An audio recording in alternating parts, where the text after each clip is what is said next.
Citizens that have properly registered to speak by submitting a completed comment card to the Sergeant at Arms. Please turn in your cards before the item is called, not after. So if you are interested in speaking on any of the items on our agenda, please come forward, grab a card. Also, please be reminded that all of us must abide by the rules of decorum during our council meeting. That being said, I am told, and we approved, item 14 will be held until January 4th. Item 14, if you're here for 14, we're not going to hear it today. We're going to hear it next meeting in January. Also, I'm told item 29 has been withdrawn. That, I believe, is the MLG&W impasse, the legal part. So 29 has been withdrawn. So everybody got that? 14 is a hold till the next meeting. 29 has been withdrawn.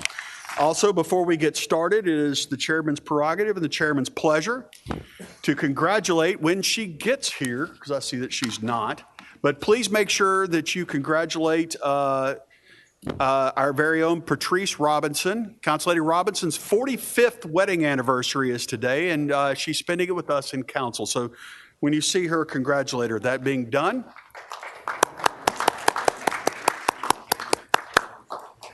if I was good at this job, I'd make sure she was here before I said anything. All right, Madam Comptroller, call item 1. Item number 1 is a resolution honoring Anthony A.J. Foster for his record of academic excellence as a high school scholar within the Memphis community. This resolution is sponsored by Councilwoman Easter Thomas. Thank you very much. Councilor Easter Thomas, you have the floor. Would you check that mic first, please? Check it. Okay. All right, colleagues and constituents watching, just want to introduce you to Mr. Anthony Foster and his aunt and uncle that are here with him on today. So we have a chance to recognize young people and a young man doing extraordinary things in our Memphis community. So to read into the record, whereas when worthy circumstances arise, the Memphis City Council has seen fit to honor citizens who exemplify the best qualities of this community. The academic achievements of Mr. Anthony A.J. Foster as a high school scholar representing one of these worthy occasions. Mr. Foster is a student at the Soulsville Charter School who has regularly distinguished himself at every level of academia over the course of his burgeoning scholastic career. And in doing so, Mr. Foster was recently accepted into the illustrious Alzar School. Now, I had to look this one up, which offers a unique semester-long educational experience in the state of Idaho and the Patagonia region of Chile. Equally impressive by way of his enrollment, Mr. Foster was the only student representing the state of Tennessee within the program, which featured a cohort of young men and women from every corner of the world. Always one to forge his own path, Mr. Foster leveraged the transnational opportunity presented by his participation in the Alzar School to broaden his personal and professional perspectives. As a result, he excelled in an environment that integrated rigorous academic curriculum, one-of-a-kind cultural exchanges, and challenging outdoor experiences. Ultimately, growing stronger as a leader equipped to positively transform our city, state, and nation for the betterment of all mankind. Hardworking and blessed with God-given talent, the future is ever so bright for Mr. Foster.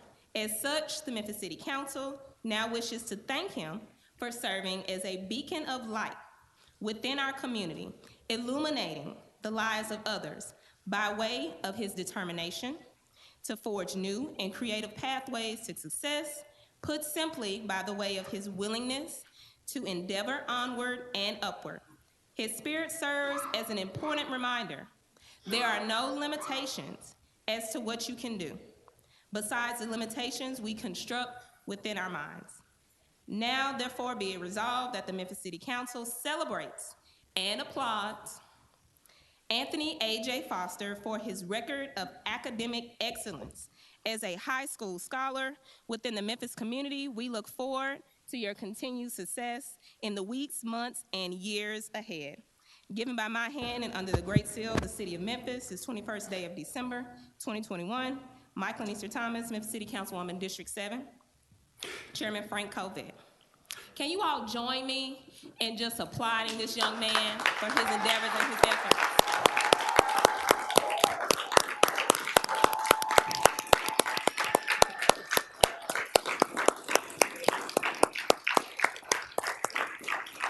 You want to say something?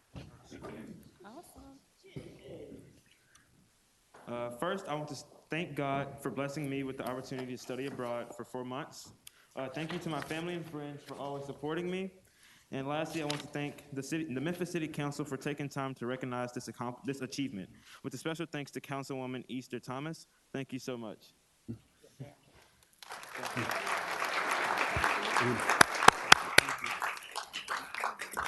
Hi. It's been moved by Council Lady Easter Thomas, seconded by Council Lady Logan. Passes without objection. Madam Comptroller, call item 2, please.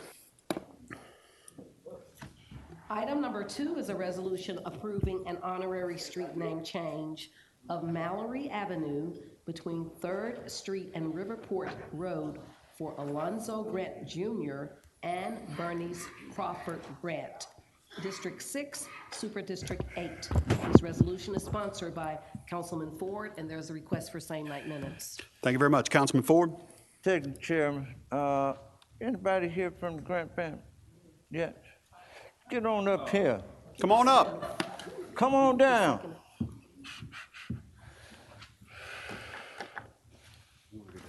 I'm going down.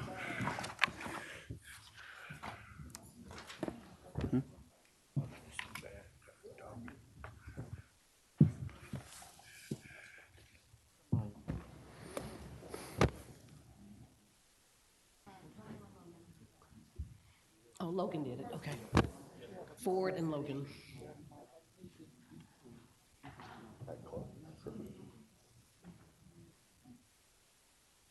Done. Oh, Lord.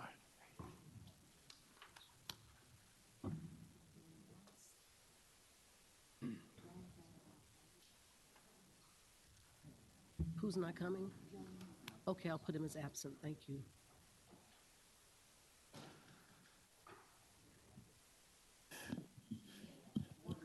Remain recognized.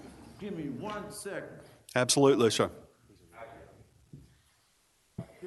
Go get that man and tell him to come on here.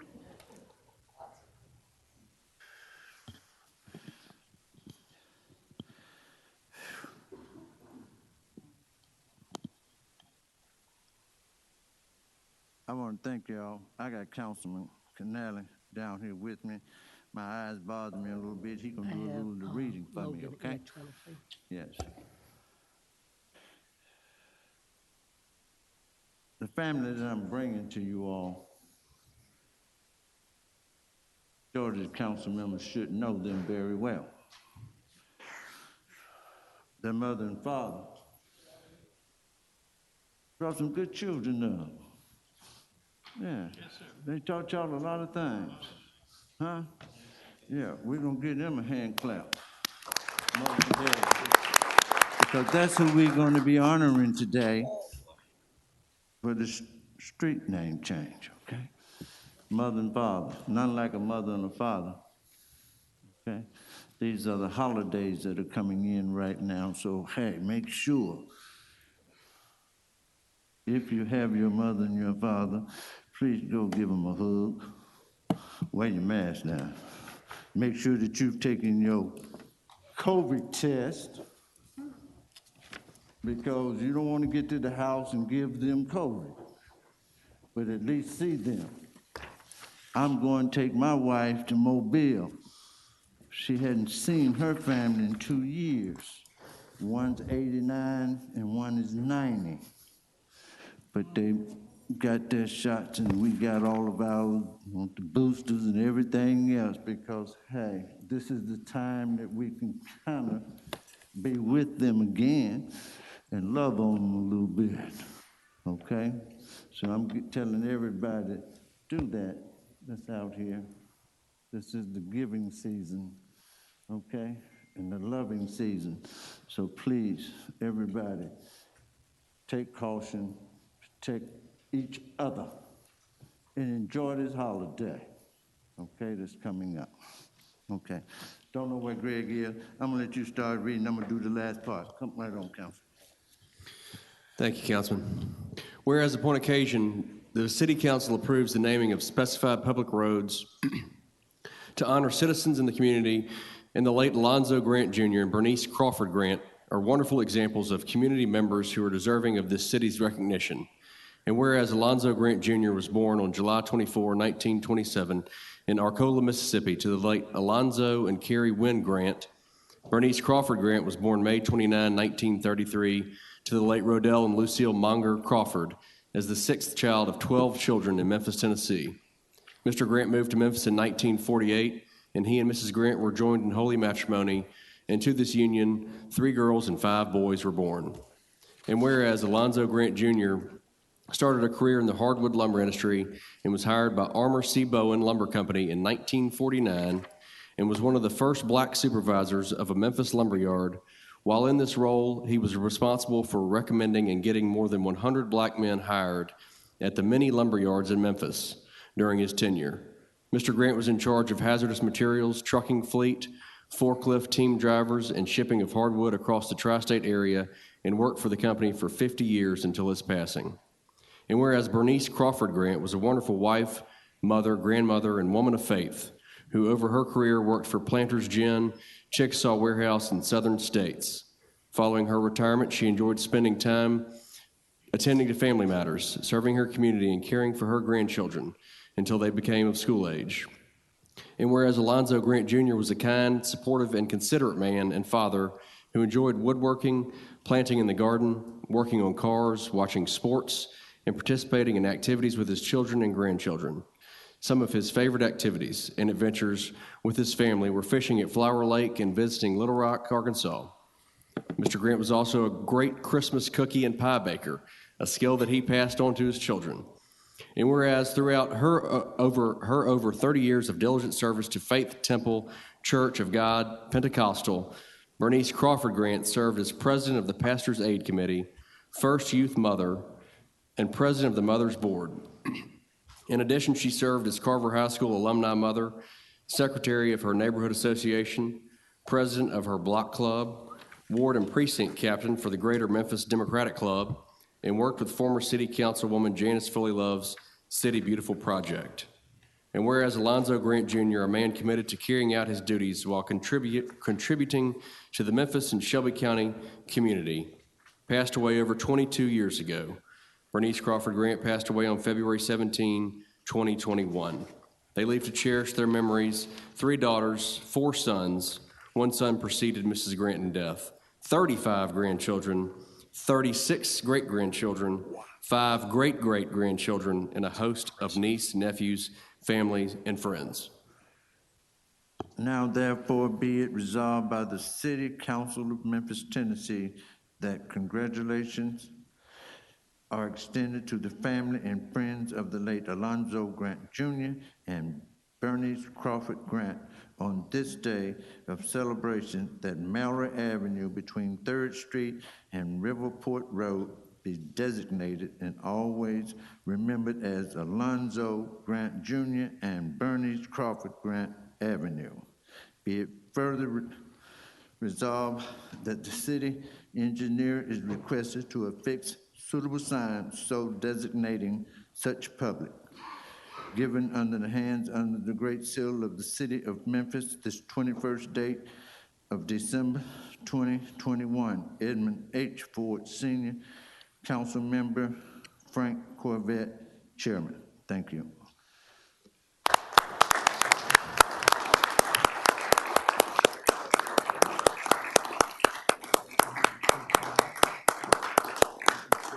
And I got a little token for appreciation also.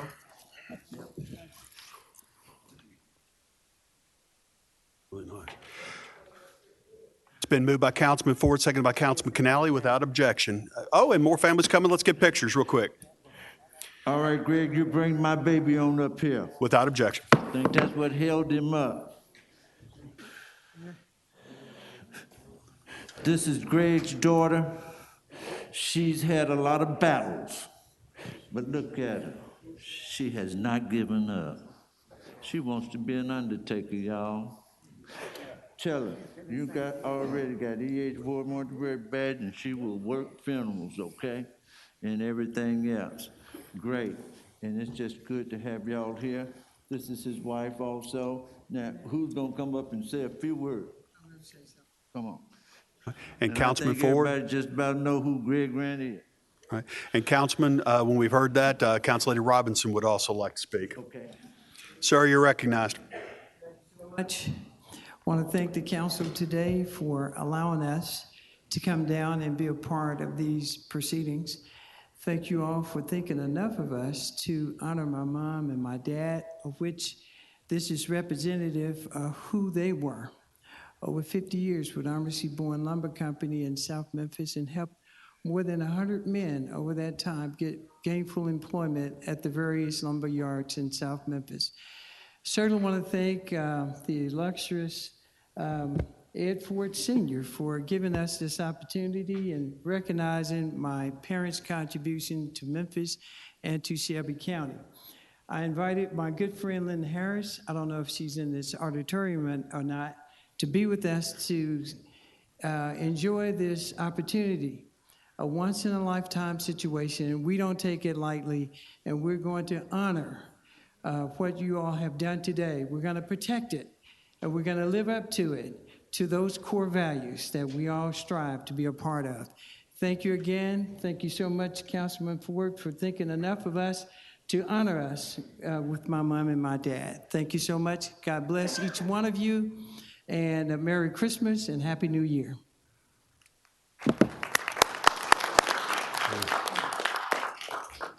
Council Lady Robinson, you're recognized. Thank you. I just want to say to the family, congratulations. I love you. This is a part of my family as well, the Faith Temple family. And I knew their parents, and I've been around a long time, and this is an honor that the community will enjoy. We appreciate you. Keep up the good work. God bless. By the way, I don't know if I recognize my wife, Annette Grant. She used to be a Harris, but now she's a Grant. So we're happy to have her with us. And y'all know Morgan. And so we'll see you real soon. Thank you so much. All right. Love y'all. All right. We're glad you're here, and it's an honor to honorarily name a street. Thank you.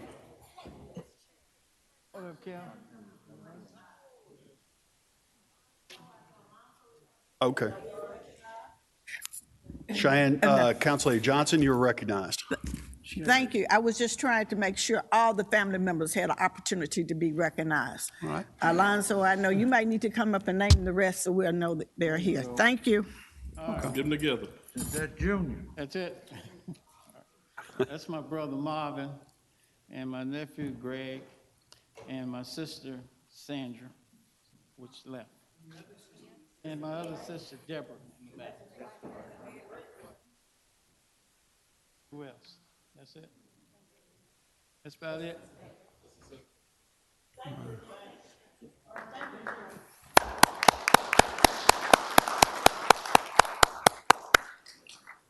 And before we go to our planning and zoning items, because I messed it up and she wasn't quite with us yet, I'm not going to let you out of this. Let's do it right this time. I apologize. Let us congratulate Council Lady Patrice Robinson on her 45th wedding anniversary.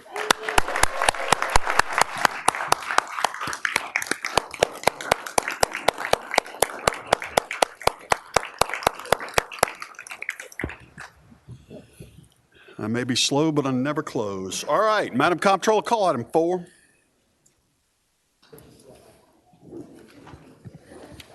Item number 4 is a resolution approving the Holmes Road Vehicle Service Center, truck stop, and retail building at the subject property located at 3670 Holmes Road. This resolution is sponsored by the Division of Planning and Development. The case number is PD 21-36. Thank you, Madam Comptroller. Councilman Canale, you're recognized. Thank you, Mr. Chairman. The committee met, gave this item a positive recommendation. With that, I move it to the floor. Thank you very much. For the record, can the applicant step forward? Just go ahead and get your name and address. Yes, Mr. Chairman, Dedrick Britnam. My address is 3385 Airways Boulevard, Suite 229, Memphis, zip code 38116. Thank you very much. It's been moved by Councilman Canale, seconded by Councilman Warren. I see no members in the queue. I assume you're ready to vote on this item 4. Please prepare the screen and cast your votes.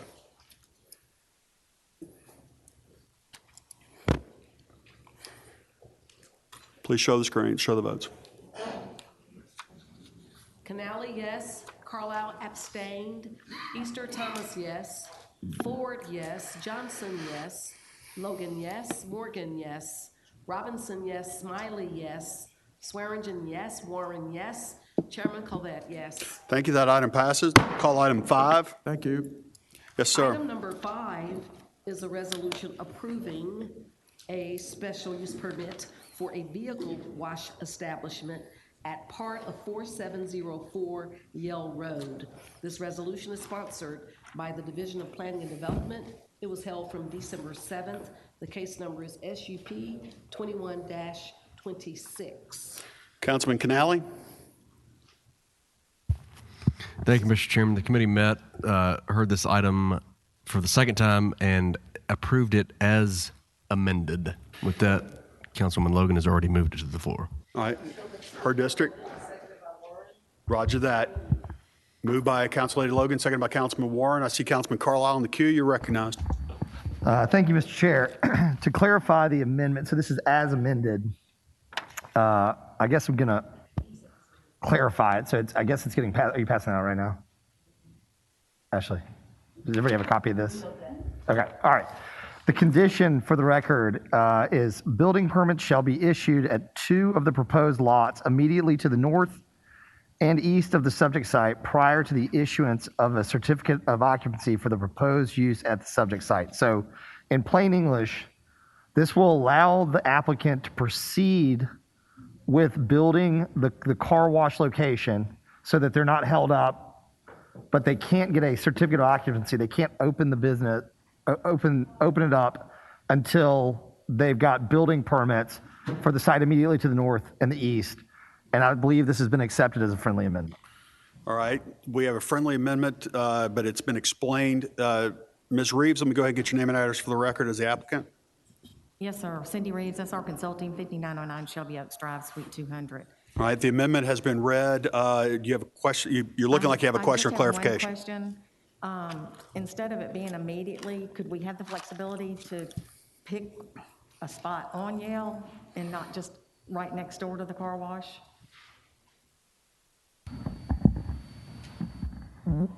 Under what pretense would you think you would need a gap and it wouldn't be an adjacent? I don't think that I will. I just didn't want to block myself in, but if that is the will of the council, then we'll. Well, I'm just asking, I mean, it's a fair question to me. Under what pretense? I couldn't imagine there is one. I guess my fear is. Immediately to the east. Is just the adjacent property line, right? So the site plan that I got basically said the intent was to develop to the north with pad QSR, to the north of that with retail, to the east with maybe a pad drive-through, and then you were saving a block of property as phase 3 for the development, which I understand. I get what you're saying. You may end up developing phase 3 and then come back and sell the what would be the midline piece of property for a premium, but. If we could keep immediately to the north and east, we're good with that, but it's just of the subject site. Well, no. I mean, I think my only issue is under the SC, like you could go out and technically pull a permit for like an ice stand. So, I mean, that's a little bit of what you wouldn't do on the immediately adjacent property line. Okay. I'll tell you what I'm willing to do. Let's approve this. Yes, sir. And if you come back and you have a solid use, we can amend this SUP. Okay. And I think the council would be open in doing that. Okay, wonderful. We'll do that like we used to do the hotel motels, where Yeah. we just come back to the council for approval. Okay. Here's why, because it's just going to start getting granular again. And I think Absolutely. this just gets us moving forward, and it puts kind of the guardrails that Councilwoman Logan and the Raleigh neighborhood is concerned about. I'm very, very okay with that. That All is right. a wonderful amendment. There was also signage that's been limited on this site. When the site was originally approved under the original SC1, it only allowed one sign because it was a service merchandise. We're going to have multiple pad sites, and we need to have signage in accordance with the CMU2 district, if that would be okay with the council. So I know where you're going. I understand what you're saying. I'm okay with the direction you're going. I don't know the best way to ensure. I don't want to put like a design review process in, but I also don't want to open the gates. Josh, do you have, I mean, you understand where she's going with this. Like if I open up a Wendy's to the north, I'm going to need my own signage package, right? So And now it's limited that I can't do anything but one sign on the entire SC1 site. here's something that we also can do. We can go ahead and approve this tonight, Yes, sir. and you and planning and zoning can start to work on language, because we're not going to approve it with same night minutes. Okay. We can pull it off the minutes, January 4th, amend it in there if we don't have an immediate. Okay. Josh, you're recognized. Thank you, Mr. Chairman. Josh Whitehead with the Division of Planning and Development. We have anticipated this request. To effectuate it, you would add a condition number 2 that would say the sign provisions of the UDC shall apply, period. And that would overtake the more restrictive sign provisions of the general plan. Yeah, I'm okay with that. Thank you very, very much. Okay, so let me just make sure I catch up here. Thank you. We are pulling Amendment 1. This is condition. So condition 1 is a friendly amendment. We are adding a second amendment, which is going to allow for the UDC. Josh, step in. The sign provisions of the UDC shall apply, period. Right. That way, when they create an out parcel for a standalone business, that business can have their own signage. Okay, so I've got 2 conditions offered friendly. Is the applicant okay with that? Yes, Is there sir. any objection to 1 or 2 of them? I have Council Lady Logan in the queue. I'm not totally familiar with the UDC signage rules, so, okay. So, do you have, what does it say about the dictates of the signs? Like, you can't have a huge, sign, or are there any rules for what the signs can look like? Yes, ma'am. Okay. Again, Josh Whitehead. Most signs in this city predate the current sign code, so it's hard to envision what the current sign code looks like because only signs built in the last 15 years adhere to it. The sign code that preceded that was very liberal. And it was that liberal sign code that brought the city council back 30 years ago to adopt the condition that's the problem now. And that condition only allowed one sign because the idea was service merchandise would encompass the entire site.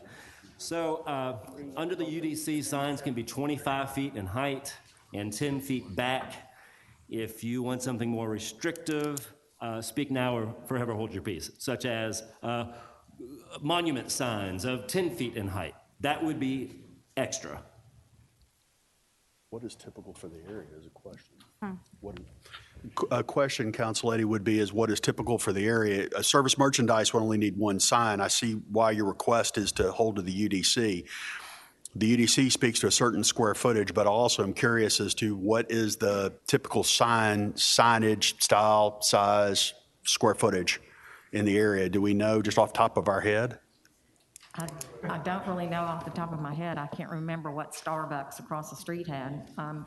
Councilwoman Logan, do you remember what they had? Fairly typical. No, I just wanted to make sure that it, and based on what Mr. Whitehead said, we may be okay. I just didn't want to see those huge gaudy-looking signs, but if it's been updated since then, we should be okay. Yeah, okay. We don't want those huge signs either. Right, okay. Thank you. very, very much. Administrator knows how I just love downtown Tokyo, so we're not going to get that.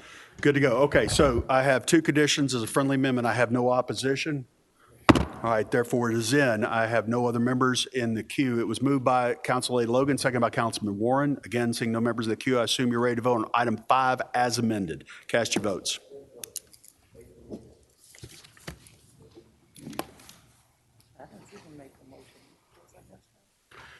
Canali, yes. Carlisle, yes. Easter Thomas, yes. Ford, It's in there. yes. Usually pops up Johnson, right yes. there. Logan, yes. Morgan, yes. Robinson, yes. Smiley, yes. Swearingen, yes. Warren, yes. Chairman Covet, yes. Thank you. That item passes. Thank you very, very much. Yeah. Before we call item 6, security, make sure that Mr. Whitehead does not leave after this case, please. I want the doors locked. He's in his urban camouflage, so clearly. I got a second funny this year. Good job. All right, Madam Comptroller, she's looking at me.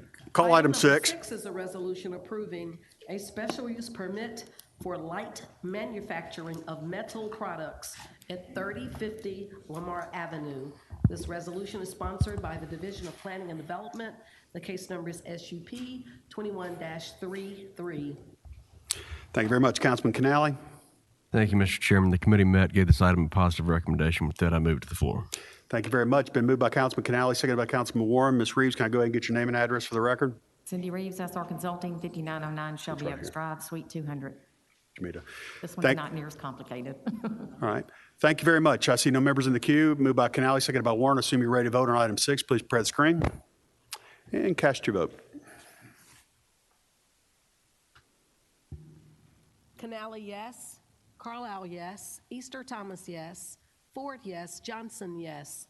Logan, yes. Morgan, yes. Robinson, yes. Smiley, yes. Swearingen, yes. Warren, yes. Chairman Covet, yes. Thank you. That item passes. Please call item 3. And Mr. Whitehead, would you come to the center, please? Item number 3 is a resolution thanking Administrator Josh Whitehead for his many years of service to the city of Memphis and congratulating him on his future endeavors. This resolution is sponsored by Councilman Canali.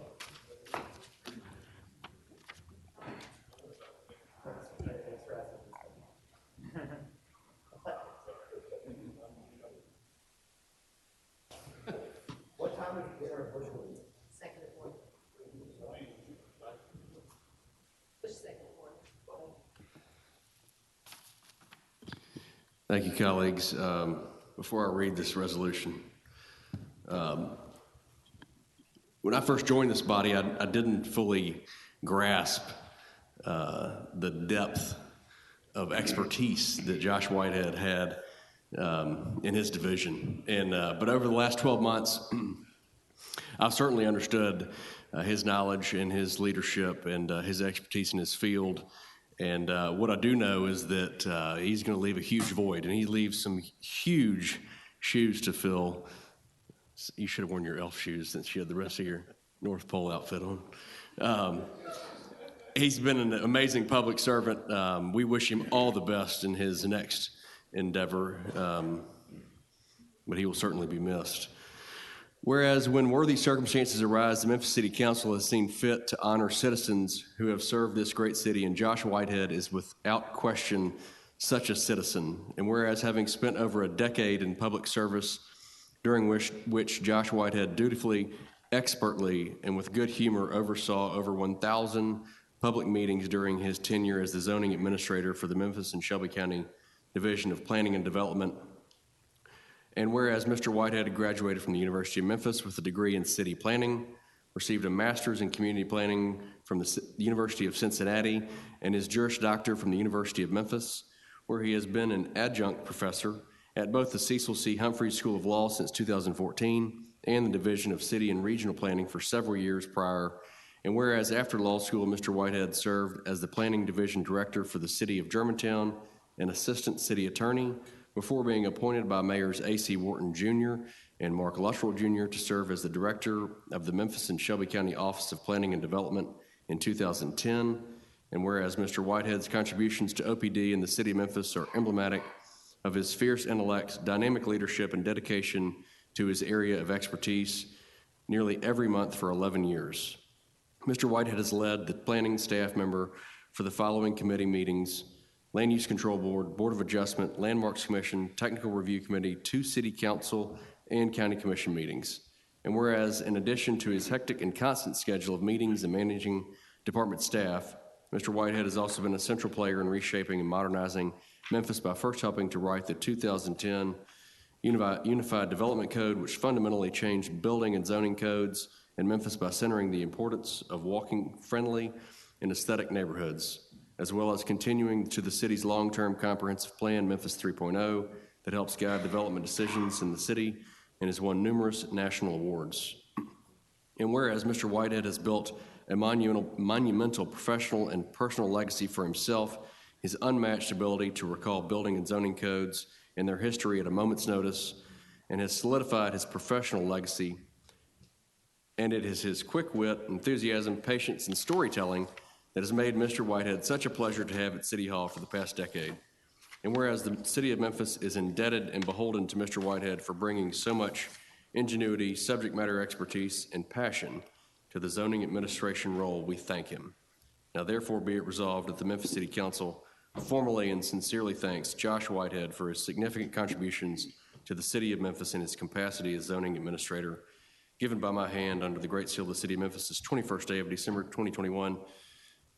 Board Canale, Chairman Frank Colvett Jr. Thank you, sir. God bless you.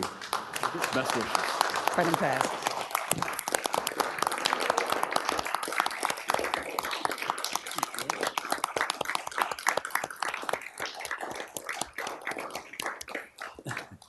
Thank you. This is very humbling.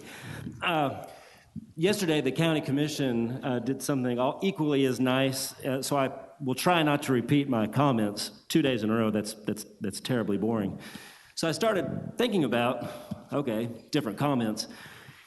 I have wanted this job since I was in the kitchen at Cafe Olay almost 30 years ago.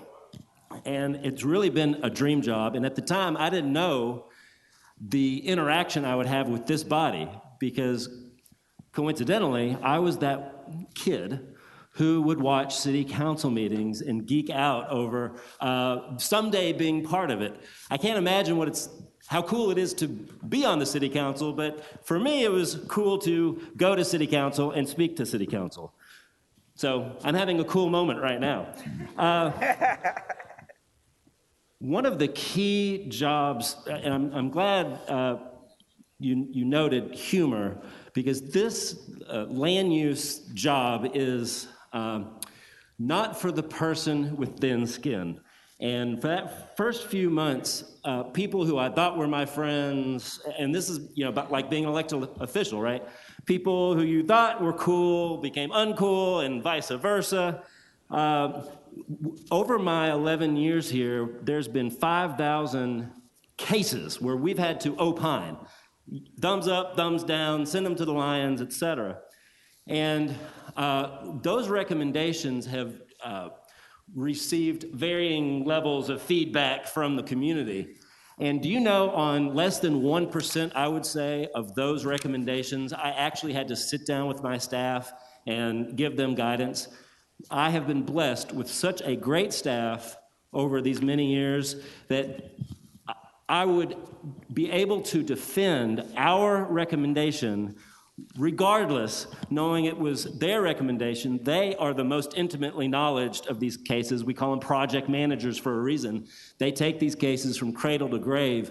And what a blessing to just go out there in the world, and not knowing what in the world our recommendation is, quickly reading it, understanding it, and knowing that it came from a good place and fighting the good fight. Namely, my successor, who I think you'll be very impressed with. He, I think, has close to 9.5-foot shoe size. Brett Ragsdale, first and foremost, he's been great to work with. Of course, the mayors who entrusted me, Wharton and Luttrell, when they made the decision to appoint me, it was not without controversy. And I knew that some of the feedback they received, the bar was set high to prove myself, and that has been continued through the trust that Mayors Harris and Strickland have bestowed upon me. And I'm going to finish this speech with something that, if it was not now, if it was prior to this moment right here, it would be considered brown-nosing, and it would be taken at some kind of lesser value than it is. But John Zena has not only been the boss of dreams, but he has provided the division, which includes my department, code enforcement, et cetera, with a steady hand and guidance that since he may or may not, we never know if we're going to get hit by a bus tomorrow. So we don't know if he will have this opportunity to have such nice things said to him. So I'm going to take this opportunity.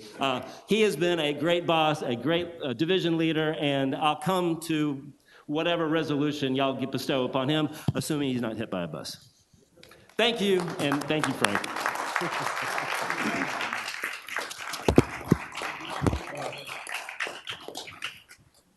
Colleagues, serving on Land Use Control Board, serving on Board of Adjustment, and serving on council, serving as Planning and Zoning Chairman, you start off and you understand how smart the guy is. You then learn how velvety his harpoons are when he disagrees with you. If you've ever been hit by one, you know what I'm talking about, how he can agreeably disagree with you. And no matter how hard and how fast you hit him with questions, he always has an answer. His depth of historical knowledge of all things planning and zoning in Memphis and Shelby County is almost unquestioned. But most importantly, I join my colleagues in calling you not only a great administrator, a great attorney, great man in OPD, but also our friend. Thank you. Thank you. Councilwoman Logan. You're in the queue. You're in the queue. Is there are there any other highlights like to be shared among us? This item was moved by Councilman Canale, second by Ford. This item passed. Congratulations on your future endeavors, Administrator Whitehead. Madam Comptroller, please call for the consent agenda, item number 7.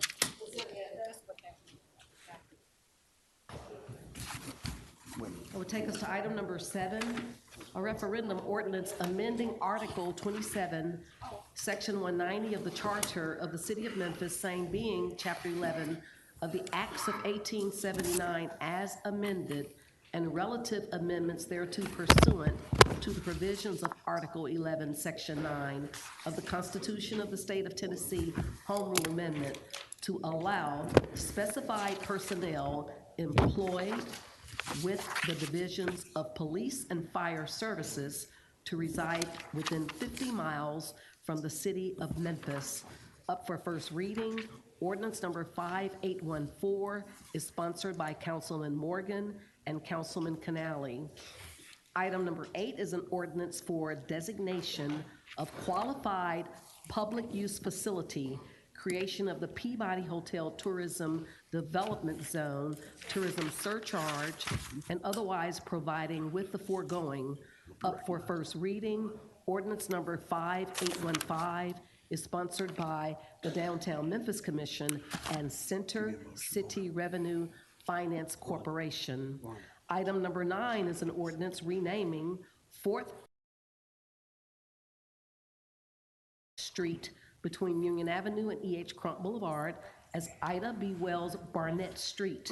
Up for first reading, ordinance number 5816 is sponsored by council members Easter Thomas, Canale, Carlisle, Ford, Johnson, Covette, Jones, Logan, Morgan, Robinson, Smiley, Swearingen, and Warren.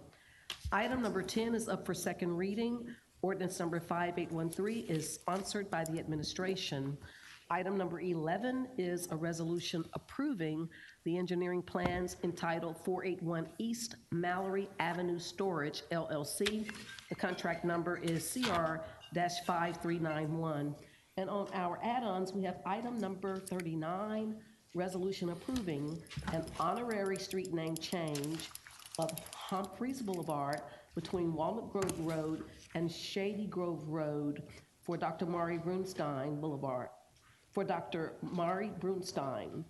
District 2, Super District 9, this resolution is sponsored by Councilman Covette and Councilman Canale, and there is a request for same night minutes. Mr. Chairman, that concludes our consent agenda items. Thank you very much, Madam Comptroller. It's been moved by Vice Chair Lady Swearingen, seconded by Councilman Morgan. Council Lady Easter Thomas, you're in the queue and you are recognized. Thank you. Chair, I'd like to separate the question and ask for number 7 to be voted separately from the consent agenda. Objection. All right. There is a motion on the floor to separate item 7 from the consent agenda. There is an objection. Therefore, on the motion to separate, is there a second? Second. All right. It's been moved by Council Lady Easter Thomas, seconded by Councilman Smiley. This is special item 1. We go into discussion. I'm going to clear the queue. We go into discussion. Would you, Council Lady Easter Thomas, share with us why you want to separate the question? It was sent down with a negative recommendation, and I would just like the vote to be heard separately. All right. Seeing no other members in the queue, this is special item 1. Councilman Carlisle, you are recognized. Even if it was sent down with a negative recommendation, it's this body's prerogative to send things through the first 2 readings through consent so that they can come back and be heard on committee.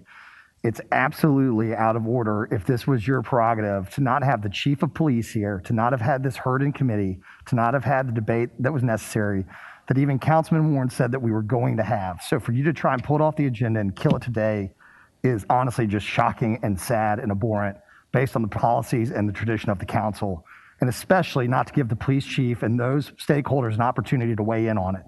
So I vigorously object to this coming off the consent agenda, and if you really want to have a debate about it and a real vote, that's cool. Let's put it on the consent agenda, and then we'll have that the next council meeting on January 4th, and we can have a real debate on it. Thank you. By separating it, you're pulling it off the consent agenda, and it has its own vote, so it would die today, potentially. That is correct. You have separated the question, which means we are voting if we're going to separate the question only. Councilman Morgan, you are recognized. Thank you, Mr. Chair. No, clearly it's being pulled off the consent agenda with the hopes that it fails today, not having 7 positive votes, and it's done so in an attempt to avoid debate or discussion about the item. So I agree with exactly the comments and concerns of Councilman Carlisle. Let's move this forward. If we truly want to have a discussion on something that is critical to the city in terms of public safety, let's have a full debate about it. Let's have the people in the room and not try to do it through a mechanical process in which none of your colleagues or none of the people that have a vested interest in this have an opportunity to be heard. Thank you. Thank you very much, Councilman. Councilman Warren, you're recognized. Yes, I don't believe that Councilwoman Easter Thomas is trying to kill this. I think she was requesting for us to be able to let the community know that there are people that are against this, and she just wanted to make sure people in the community knew that. And I don't think that the people who want to be able to vote against this today want to kill it. They want us to have a discussion. So I need our attorney to tell us how we can allow people to say they're displeased with this as it is now and have it move forward to give us a chance to where we can perhaps make it into something that we all think is going to be a better ordinance. So at least that's my read on it, and I yield back, Mr. Chair. Thank you. Attorney Wade, you're recognized. Yeah, well, technically, if you take it off of consent and vote on it, even assuming that it doesn't fail, it then will have to be voted on separately again the next time and the next time, unlike consent items. When items are standalone, they can be debated. Our rules prevent debate while a matter is on consent. So that's the distinction. Now, if it doesn't get 7 votes tonight, it's dead. So, alternatively, what you could do is take it off and delay first reading for next time to accommodate some of the adverse comments that have been made by some of the colleagues today. But if your intent is to have a vote up or down, then you vote up or down. I mean, those are your options. Question. I'm going back to Dr. Warren, but you have a point of information. What is your question? For Attorney Wade, is it possible, and I'm not really sure, because I think Councilwoman Warren's sentiments was right as it relates to Councilwoman Easter Thomas' intent. Is there a way that we can, I guess, put some language in the, I guess, where it says referendum ordinance and say a negative recommendation and then move it along with the consent agenda?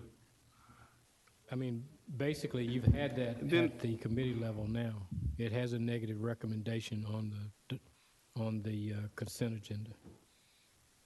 Oh, well, then, Councilman Easter Thomas. Well, I'm still with Councilman Warren. Do you wish to be recognized? Because then I'm supposed to go to Easter Thomas. And shoot Yes, next. if I could let Easter Thomas speak first, and then I'll have a motion to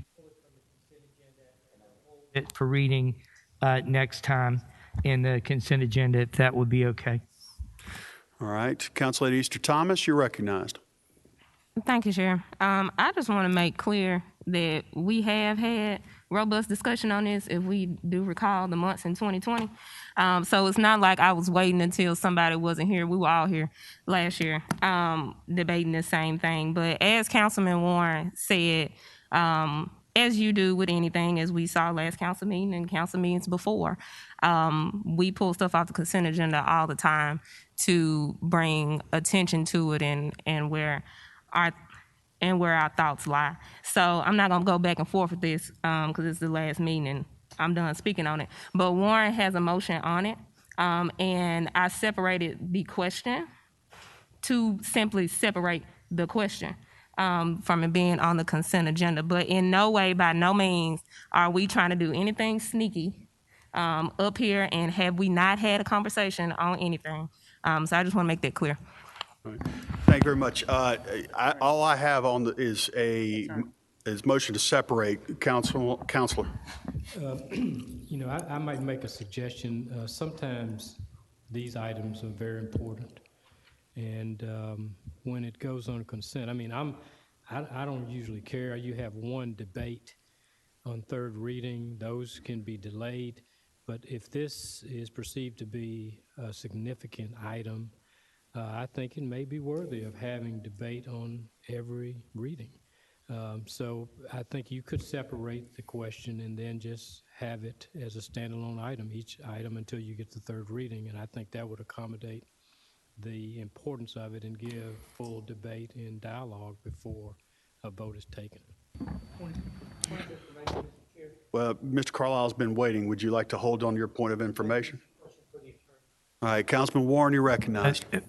So I guess we have a debate on it tonight. We vote, and it doesn't get 7 votes. Is it dead, or does it come back again for a second reading? That's my question. No, it's dead. It's dead. Okay, so I'll call on me after Carlisle. Thank you. You have to have 7 votes at every reading, and consent just expedites the matter to a final debate. Exactly. That's typically why you do it. It just expedites it. But if this is important enough to have a debate each and every time until you have a final vote, I think it's worthy of it. I could understand why you would want to do it. But if you vote on it and it fails, it's over. If you vote on it on second reading and it fails, it's over. If you vote on third reading and it fails, it's over. So you just have more opportunities for it to fail if you do it this way. Thank you, Councilman Carlisle. Thank you. To be clear, first off, there's only one motion on the floor, and that is to pull it off the consent agenda. Again, the statement was made that we pull things off the consent agenda all the time. That I would love to see the numbers in the last 24 months, how many items have been pulled off consent. I'll tell you it's less than 10 items. And honestly, it's probably me pulling something off because I had a conflict of interest and I just started recusing myself from the whole consent agenda. That being, and we can get the numbers, that's fine. Staff, somebody go figure out how many items have been pulled off the consent agenda in a meeting in the last 24 months. It's gonna be less than a dozen.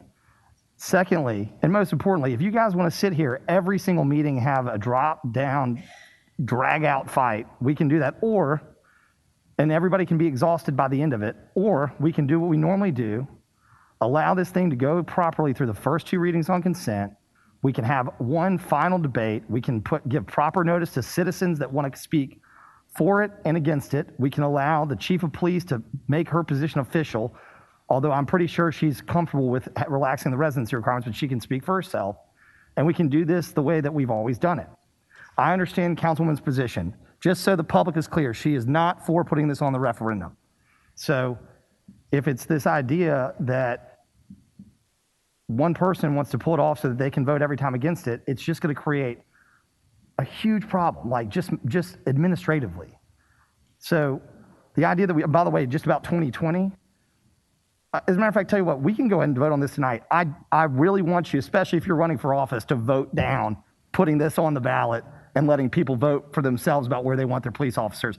I dare you. I'll tell you, I yield. All right, council, does anybody wish to speak for the first time? Because I have council members in the queue wishing to speak again. Seeing none, Councilman Warren, you're recognized. Yes, Mr. Chair, I'd like to put a friendly amendment on the motion to pull this item from the agenda and have us pull this item from the agenda and hold it for next meeting's consent agenda. Because the reason that I'm thinking is I think we need to have some discussions in a committee where we can bring ideas to this current ordinance that may be something that will be a compromise that will allow us to get to our police complement in a way that people on the council feel comfortable that we're recruiting people that are going to be appropriate for our police department, and that we can have sunset resolutions that possibly when we reach our contingency of 2,500, we can remove the 50-mile radius and bring things back into Shelby County. So I think there's a lot of things that needs to be discussed in our committees, and I would prefer us hold this and have committee discussions so we can make it something that would help us increase the number of police that we need in our city. I think today, Cedric pointed out to us earlier this morning, we matched last year's murder tally, and we're not through. So this will be the largest number of murders we've had in Memphis in the history of our city. So in my mind, it's important that we do what we can to get as many police officers on the streets as possible. And if we can make this ordinance work, it's worth the extra work we put in as a council to make it work. And by not giving us time to discuss it in committee, I think we'd be making a mistake. So I would appreciate my council members pulling this from the consent agenda and holding it to go on next meeting's consent agenda. And I yield back, Mr. Chair. Real quick question, Counselor. When we're dividing a question, we can't add a caveat like we're going to hold it. We're just simply dividing the question. Well, it looks like he's amended her motion. Right, to separate the question and hold it. Yes. Okay. So that's needs to be voted on before hers, and it would moot hers if it passes. All right, so Dr. Warren has offered, because I'm pretty sure it's not going to be friendly, Dr. Warren has offered an amendment to separate the question and hold item 7 until our following meeting. Is there any objection to that?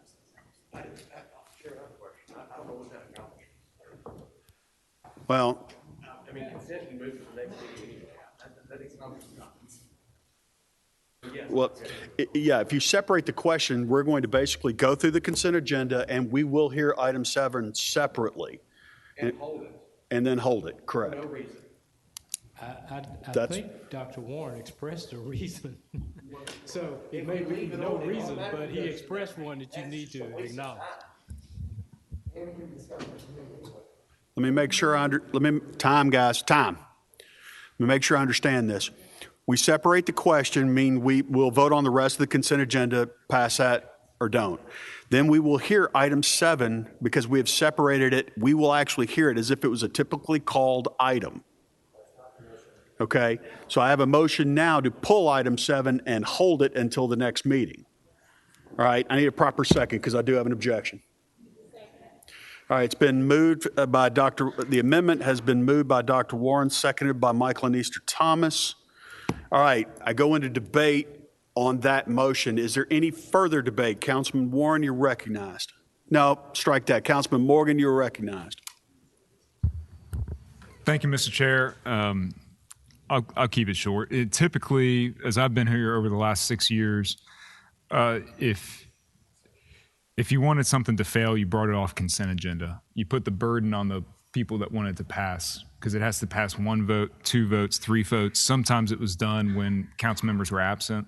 If this is simply being done so that council members can be on the record and not being perceived as voting for something, that's already been done. We've had comments in committee. We had a vote in committee, and in the past, council members would just press the request to speak, and instead of there being a motion to separate the question, they would just make double certain that their comments from committee were heard. So if we're to break from that tradition and every council member now on every single ordinance that they intend to vote no on for third reading wants to separate and divide the question so they can double make sure that people heard their comments in committee, it's basically the end of our consent agenda as a structure of the city council votes. Again, I don't see the value of it. We can have this debate in committee next time, regardless whether it's first or second reading. Typically, we have items held on third reading if we feel like council members do not have enough information, or if it's a shifting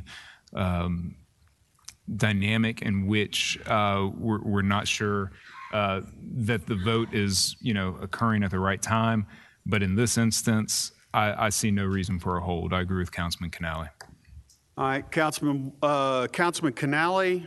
Well, no, you did speak. Councilman Warren, you're in the queue next. Thank you, Mr. Chair. One of the things that I think is the strength of our council is we tend to listen to each other and try to understand where people are coming from. Sometimes we get heated, and we may forget that on occasion. But what I'm trying to hear tonight, what I'm hearing is that we've got people that want us to continue to at least work on this issue. And we've got other people that are sure that this issue is the correct way to go, the way it is. And I think we need to allow people the chance to put in their opinions on things that could make this ordinance better. So I am imploring all council members to consider that we need to do more work together and listen to each other. And for that reason, I think it's wise to hold this and to pull it and hold it and give us some chance to work on it, because we need these police officers. And if there's a way we can work to get them, great. If all we want to do is to get people on record so somehow they'll look bad in the next election, that's not a good thing to do. And I don't think anybody really wants to do that. So in my mind, let's try to do this together. Please consider this amendment and vote for it. I would appreciate it. Thank you. Thank you, Councilman Canale. Colleagues, let me remind everybody that we voted on a 1,500-foot setback from the county. That motion failed 11-2, but we all moved it to third reading. So I don't understand what the issue is today. I voted no on plenty of ordinances that I voted to move forward on first and second reading. So I don't know why this is different today. Thank you, Chairman. Thank you very much. Councilman Canale, Councilman Carlisle, then Easter Thomas will be closed out. Thank you. Yeah, respectfully, Dr. Warren, I understand that you're trying to save this thing, and that it's sad that we're even having that conversation. But the idea that we need to pull it so we've got time to talk about it doesn't make any sense. The entire purpose of moving something through consent is we could have had it in committee today. We can have it in committee on January 4th, and we can have it in committee in January 18th. That's 3 meetings to work on it. And all of that language can be substituted. And not to mention just the sheer fact that the ordinances before us did not come out of thin air. It was debated and amended and compromised on and all that good stuff. And if you want to water it down to just try and get something on the ballot, I wish you the best of luck. I will literally just bring another referendum ordinance, and just as it's written today, and we can let the voters decide for themselves whether they want a watered down version or a stronger version. This continually just goes back to council members standing in the way of putting an issue on the ballot that they don't want to put on because they know the voters are going to pass it. You know it. You know voters are going to pass it. And so you're trying to stop them from voting. Period. If not, put it on there and let them have a voice. But you know it's going to pass, and so you don't want it to go on. I yield back. Council Lady Easter Thomas, close us out. I call for the vote on special item 2. All right. Let's be very clear what we're voting on. We're voting on to separate item 7 from the consent agenda and hold it for 2 weeks. So a yes vote separates it and holds it for 2 weeks. A no vote leaves it on the consent agenda. Everybody clear? This is special item 1, or have we done 1 yet?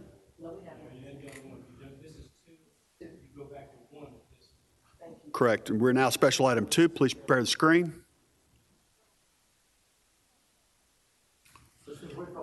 A yes vote pulls item 7 and holds it. A no vote leaves it on consent for regular voting.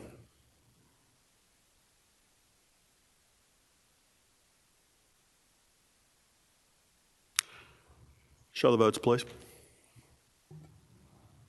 Canale, no. Carlisle, no. Easter Thomas, yes. Ford abstained. Johnson, yes. Logan, yes. Morgan, no. Smiley, yes. Swearingen, yes. Warren, yes. Chairman Colette, no. All right, thank you. That item passes. So we are now back to special item 1 as amended. A yes vote, it's kind of the same question now that we've amended it. We don't need 1 anymore, do we? I didn't think so. Okay. All right, so item 7 is pulled off the consent agenda and held till our next meeting in January. We go to the remaining consent agenda that was moved by Council Lady Easter Thomas, seconded by Councilman Smiley, as I have it. Councilman Warren, do you wish to speak on the remaining consent agenda items? I see no members in the queue. I assume you're ready to vote on the remaining consent agenda items.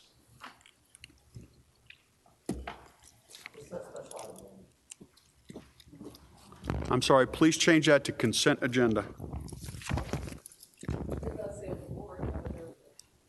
It's interesting. Huh.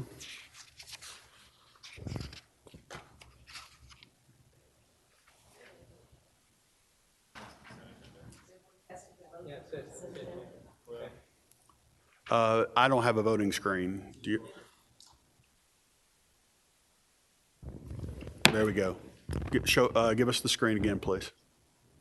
Now, cast your votes for remaining consent agenda items, i.e. not 7.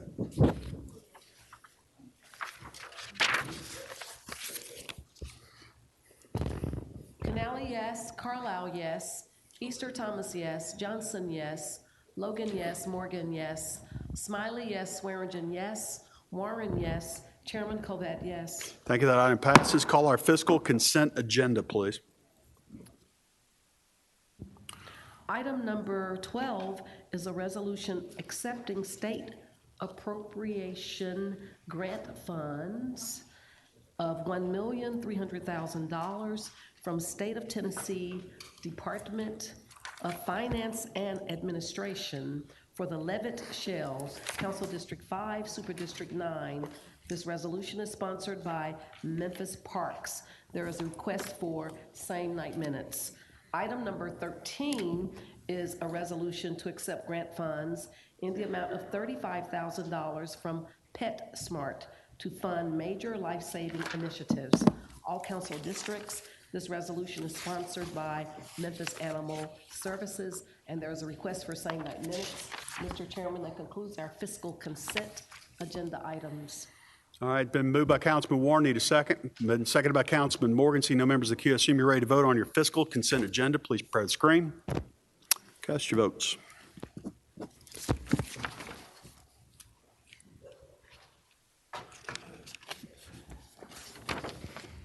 Canale, yes. Carlisle, yes. Easter Thomas, yes. Ford, yes. Johnson, yes. Logan, yes. Morgan, yes. Smiley, yes. Swearingen, yes. Warren, yes. Chairman Colette, yes. Thank you. That item passes. Call our MLG&W fiscal consent agenda. 14's a whole, by the way. That takes us to item number 14. 14's a whole. 15. That's right. Huh? No worries. No worries. Item number 15 is a resolution awarding a 3-year purchase order to Thomas Consultants, Inc. for interest certificate subscription renewals in the amount of $61,572.82. And there's a request for same 9 minutes. Item number 16 is a resolution awarding contract number 12257, Synergy, to Thomas Consultants, Inc. in the funded amount of $536,477.33. Item number 17 is a resolution approving change number 1 to contract number 12202, network maintenance with Converge One, Inc. in the funded amount of $1,995,928.34.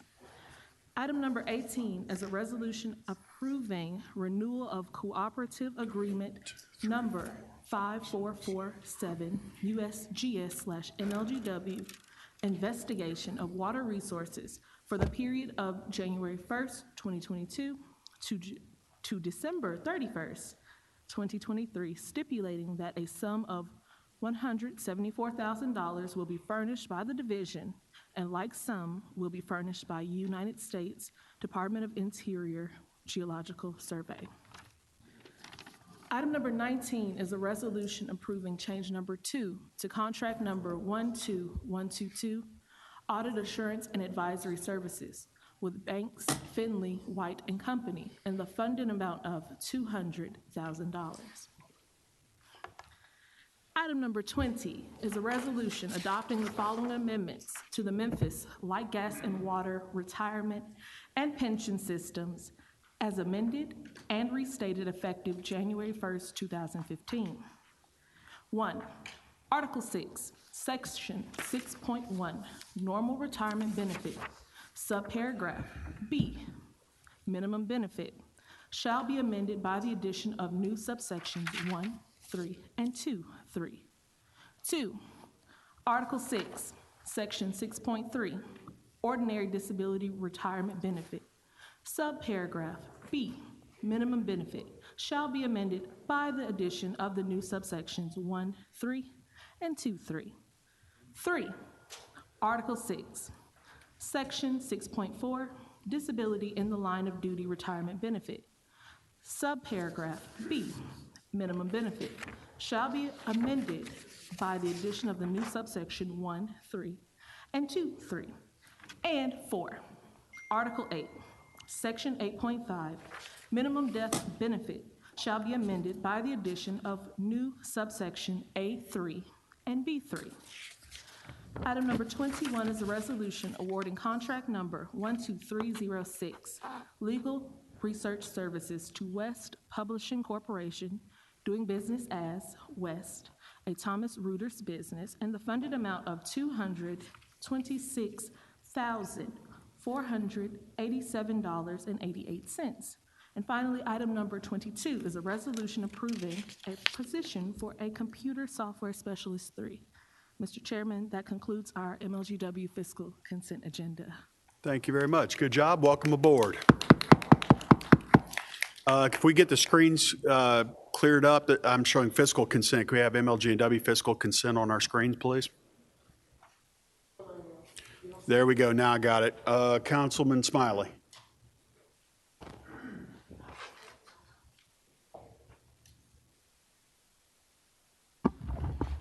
Mr. Chair, the committee met, is MLGW fiscal consent agenda? That's it. The committee met recommend approval, and I so move. All right, it's been moved by Councilman Smiley electronically and seconded by Councilman Morgan. See no members of the queue. I assume you're ready to vote on the MLG&W fiscal consent agenda. Please cast your votes. Comptroller, show the screen, or show the votes. Canale, yes. Carlisle, yes. Easter Thomas, yes. Ford, yes. Johnson, yes. Logan, yes. Morgan, yes. Smiley, yes. Swearingen, yes. Warren, yes. Chairman Colette, yes. Thank you. That item passes. Call item 30.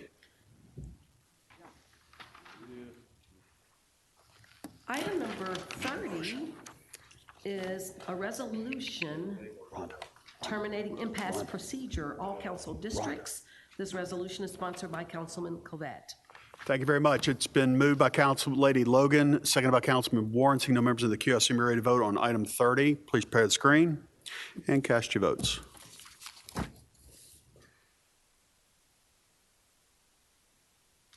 Canale, yes. Carlisle, yes.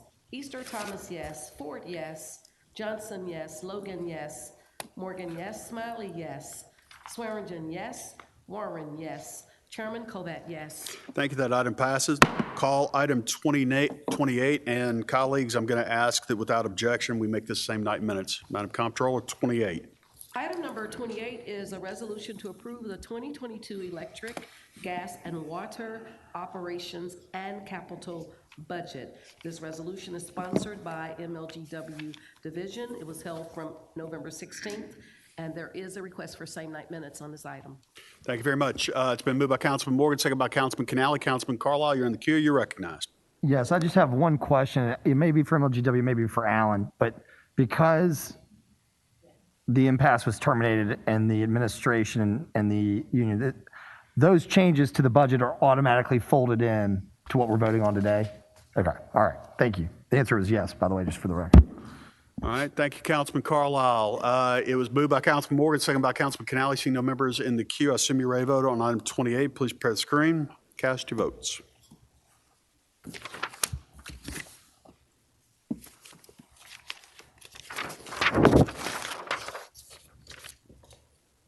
Show the screen. Canale, yes. Carlisle, yes. Easter Thomas, yes. Ford, yes. Johnson, yes. Logan, yes. Morgan, yes. Smiley, yes. Swearingen, yes. Warren, yes. Chairman Covet, yes. Thank you. That item passes. Call item 31. Item number 31 is on our add-ons, I would assume. Item number 31 is a resolution to amend the council FY22 grant allocations, all council districts. This resolution is sponsored by Councilman Ford, and there is a request for same-night minutes. Thank you very much. Councilman Morgan. Thank you, Mr. Chair. Committee met, recommends approval, and I so move. Thank you very much. Moved by Councilman Morgan, second by Councilman Warren. Seeing no members of the queue, I assume you're ready to vote on item 31. Please spread the screen. And cast your votes.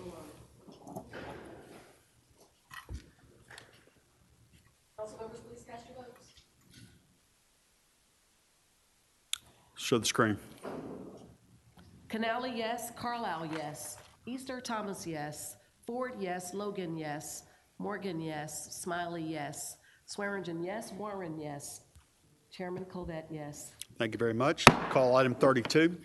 Item number 32 is a resolution to appropriate funds in the amount of $500,000 GO bonds for CIP project number PD 02016 for the construction of the new Mount Moriah Police Station, District 3, Super District 8. This resolution is sponsored by Police Services. There is a request for same-night minutes. Thank you very much. Councilman Warren. Yes, Mr. Chair, the committee met, recommended approval, and I so move. Been moved by Councilman Warren, seconded by Councilman Smiley. Seeing no members of the queue, I assume you're ready to vote on item 32. Please press screen. And cast your votes.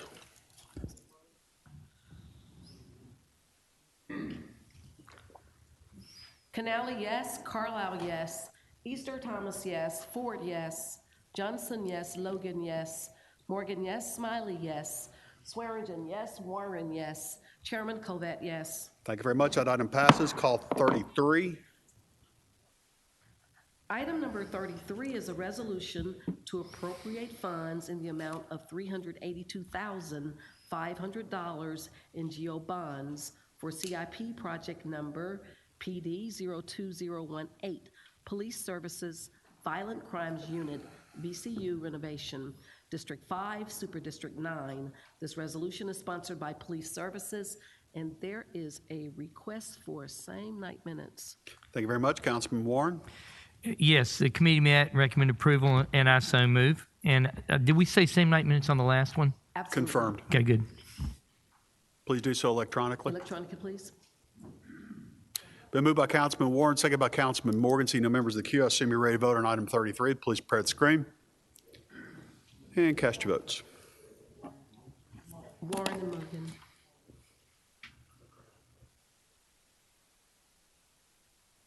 Canale, yes. Carlisle, yes. Easter Thomas, yes. Ford, yes. Johnson, yes. Logan, yes. Morgan, yes. Smiley, yes. Swearingen, yes. Warren, yes. Chairman Covet, yes. Thank you. That item passes. Call 34. Item number 34 is a resolution to appropriate funds in the amount of $900,000 GO bonds for CIP project number PD 04022, Police Services in-car video, all council districts. This resolution is sponsored by Police Services. There is a request for same night minutes. Thank you very much. Councilman Warren. Yes, Mr. Chair, committee met, recommend approval. I so move. Same night minutes. All right, thank you very much. It's been moved by Councilman Warren, second by Councilman Morgan. Seeing no members in the queue, I assume you're ready to vote on item 34. Cast your votes.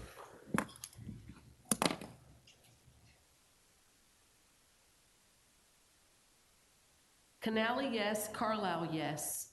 Easter Thomas, yes. Ford, yes. Johnson, yes. Logan, yes. Morgan, yes. Smiley, yes. Swearingen, yes. Warren, yes. Chairman Colvett, yes. Thank you. That item passes. Call item 35. Item number 35 is a resolution to appropriate funds in the amount of $330,060 in GO bonds for CIP project number PD 04029, Police Services Radio Maintenance Rehab Project, District 5, Super District 9. This resolution is sponsored by Police Services, and there is a request for same night minutes. Thank you very much. Councilman Warren. Yes, Mr. Chair, committee met, recommend approval, and I so move. Thank you very much. Been moved by Councilman Warren, second by Councilman Morgan. Seeing no members of the queue, I assume you're ready to vote on item 35. Please press screen. And cast your vote.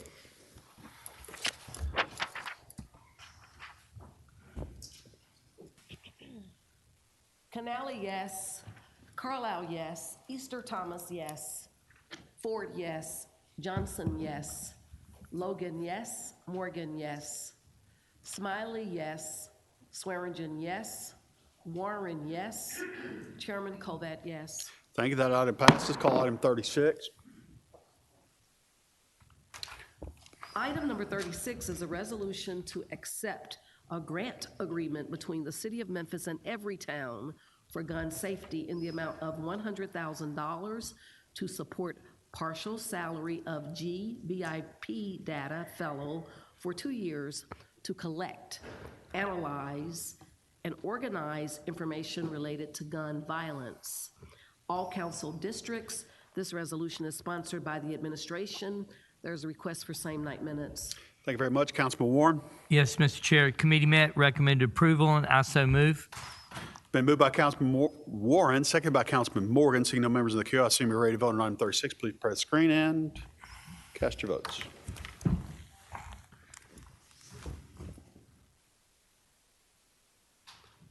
Canale, yes. Carlisle, yes. Easter Thomas, yes. Ford, yes. Johnson, yes. Logan, yes. Morgan, yes. Smiley, yes.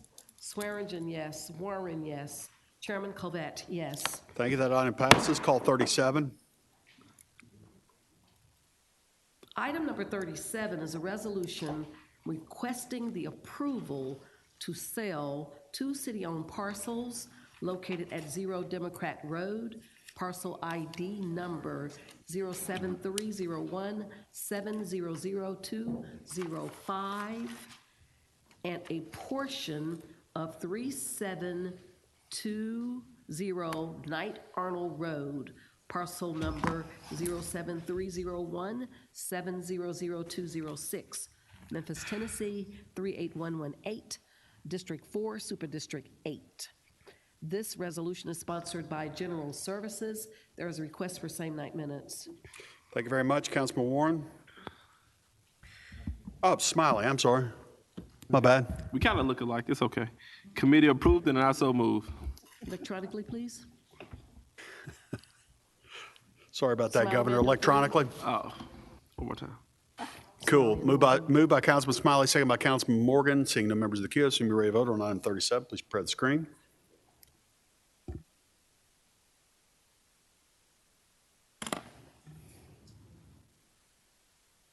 Canale, yes. Carlisle, yes. Easter Thomas, yes. Ford, yes. Johnson, yes. Logan, yes. Morgan, yes. Smiley, yes.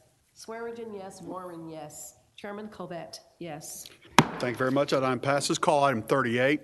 Item number 38 is a resolution approving the sale and transfer of city-owned parcels located at 203 South Main Street in Memphis, Shelby County, Tennessee, 38103, also known as the Orpheum Theater, District 6, Super District 8. This resolution is sponsored by Councilman Colbert, and there is a request for same night minutes. Thank you very much. Councilman Smiley. The committee approved it, and I so move. Thank you very much. Been moved by Councilman Smiley, seconded by Councilman Carlisle. Seeing no other members in the queue, I assume you're ready to vote on item 38. Please prepare the screen and cast your votes.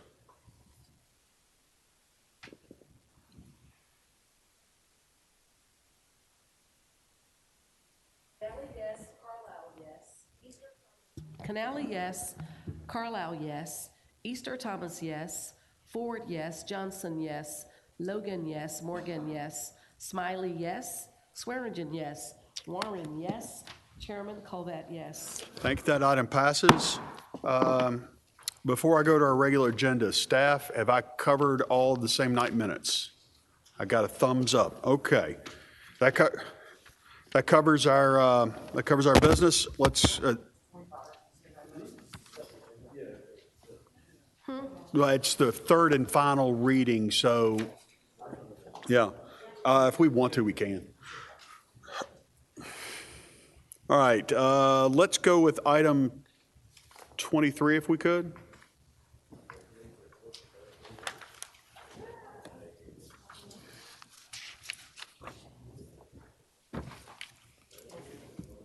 Item number 23, appointments. Memphis and Shelby County Airport Authority, Belinda Anderson.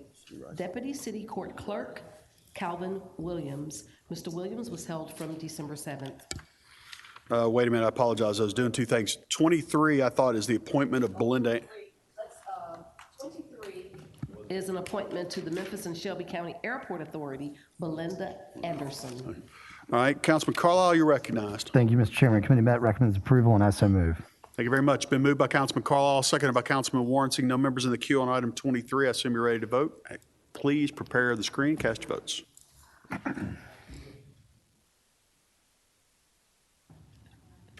Canale, yes. Carlisle, yes. Easter Thomas, yes. Ford, yes. Johnson, yes. Logan, yes. Morgan, yes. Smiley, yes. Swearingen, yes. Warren, yes. Chairman Colbert, yes. Thank you very much. Call item 24.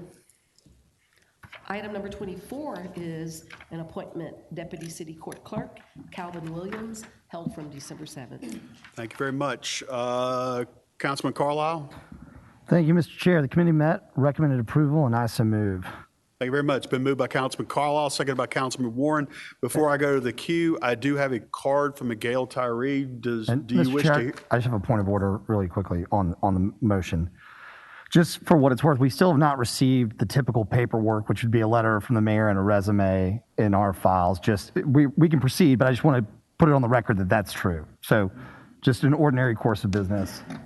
Understood. All right, colleagues, I have Councilman Moore, Councilman Ford in the queue, but I do have a card from the public. You want to hear from Ms. Tyree first? All right, Gail Tyree. Come on down. Let's go there. And you have 2 minutes after you give us your name and your home address, please. Good afternoon. Good evening, I'm sorry. I'm Gail Tyree. I'm the Executive Director of AFSCME Local 1733. My home address is 810 Washington in Memphis, Tennessee. I'm here representing the non-management employees that work in the city clerk's office, and I'm speaking against the appointment of Calvin Williams for the deputy clerk's position in the city clerk's office. I was asked by the employees to speak on their behalf due to the concern of retaliation. I first want to make it very clear that I do support second chances because we all make a mistake, and if Mr. Williams were my son, I would want him to have a second chance. But let's be clear, Mr. Williams had been given some amazing second chances. He has secured a position with a decent salary, working with at least 40 law-abiding city court clerk employees. He had a job offered of $65,000 that was basically put in the complement just for him, which Clerk Lowry demoted him as one of his first actions in office. And he currently is working as a supervisor, as an acting supervisor. This definitely defines second chance.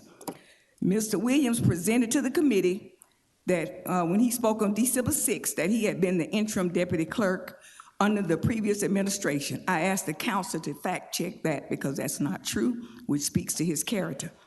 The employees of the clerk's office are concerned about Mr. Williams' lack of adherence to the city's respectful workplace policy. He's been written up for gross insubordination. He's been photographed sleeping on the job. And I have a recording of him intimidating employees with who he and Myra know in the city. I just have to ask, what message are we sending in a city that has the highest crime rate in the country? This appointment has the potential to create more issues than it resolves. I spoke to a city council person prior to today, and they asked me, Ms. Tyree, if we said no to this, are we saying no, that we don't believe in second chances? And my response is, if we really believe in second chances, why can't he be appointed to this council? I asked this council to please vote no to this appointment and ask Clerk Lowry to appoint a deputy that the employees can and will respect their leadership. Thank you. All right. Thank you very much, Ms. Tyree. Councilman Morgan, you're recognized. Thank you, Mr. Chair. I think it's safe to say that each council member has wrestled with this vote, and that also, as Ms. Tyree said, we all believe in second chances.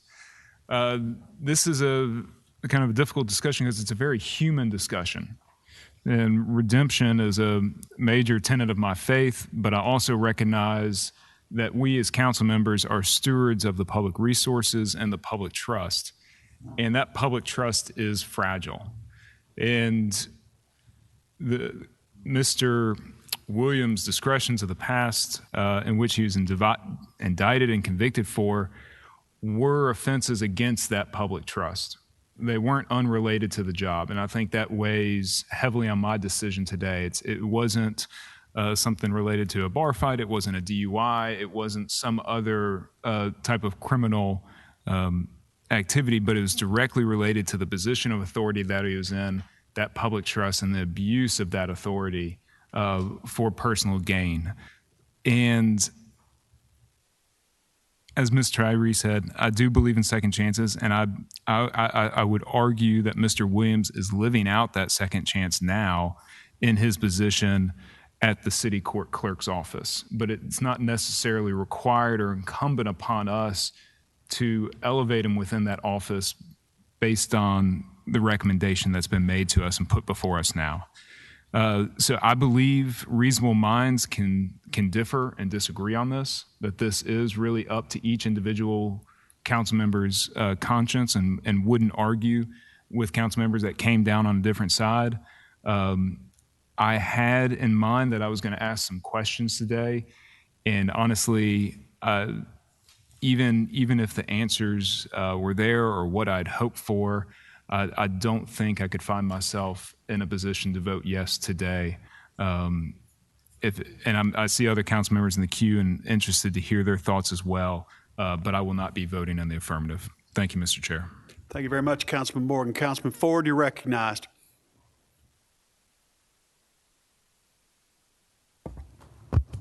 Thanks, Chair. I'd like to hear from Calvin Williams. Is he here with you? Yes. I'm gonna give you about 2 minutes to defend yourself. Okay? Yeah, go right ahead. All right. Board. I believe in second chances too. But what I would like to hear from you is specifically, why should you be given this opportunity? And I'm going to be very clear. I'm a lawyer, so I frequent, the various courts in this community. And I call some employees that I know. Different views. Some believe that You're the person who should be over this office. They believe you can do the job. Others spoke specifically to some of the comments Ms. Tyree said. I didn't know that they were going to be here to speak to it, and I was going to share that with the body. But, you know, I hate that you're in this position, but I would love for you to speak to why should you be given this opportunity. And very candidly, I've heard different things from different members that work for you all. So the floor is yours, good brother. My name is Calvin Williams, address 8577 Meadow Green Drive, Cordova. Well, we don't start till you finish. May I have your address again, Calvin? I can. May I have your address again, sir? 8577 Meadow Green Drive, Cordova, Tennessee, 38016. Very good. We will start your clock. Okay. First of all, thank you for the opportunity to speak. Some 19, and I want to go straight to some of the problems or some of the concerns that you members have. Some 19 to 20 years ago, my life changed upside down on a moment's notice. I take full responsibility for those mistakes that I made. Since then, I've tried to focus on tunnel vision of redemption. I've spent day and night trying to right that wrong. I've paid my debt to society. I've done everything that society has asked me to do and more. I've paid that debt. I don't have anything else to give to that. I've tried to move forward. I know that I've tried to move forward because of the promotions that I've had. I'm sorry that some members think, or some people think that there's a lever to redemption or there's a lever to second chances. I'm sorry you feel that way. I don't feel that way. As it relates to the office, we have over 60 employees.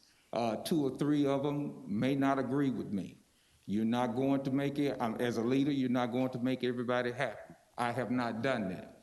But back to this issue that you all are concerned about, I've moved forward from that. I've done everything that I could do to right that wrong. I've apologized to everybody who I disappointed in that situation. But I know that I've moved forward simply because you can check my record. Well, I was a program administrator, and I came up with ideas that would allow the city to recoup millions of dollars of revenues. That was my idea. As Ms. Tyree spoke, Ms. DeGrafferi was the chief. Mr. Williams, Mr. Williams, Mr. Williams, Mr. Williams, I'm sorry, your time's up. Could you just kind of wrap it up just in a few sentences? Okay, well, here's the thing. I'll leave you with this here. I've spent many hours talking to young people about making the right decision and about staying out of trouble and about second chances. Keep doing what's right, you'll get a second chance. I got a phone call this weekend from a young man that I've been speaking to over the years. He said, Mr. Williams, if you can't get a second chance, what makes you think I can? We all have you all represent districts and precincts that people need second chance. Mr. Williams, you're come on, man. Sorry, 2 minutes wasn't enough, but again, as you stated, to give you the reason I think I deserve this position is because, first of all, the clerk has confidence in me. I've done a good job over the last 5 years, and I hope you can find it in your heart to support me. Thank you, Mr. Williams. Councilman Smiley, you still have the floor, or shall we go to Dr. Warren because we kind of skipped over?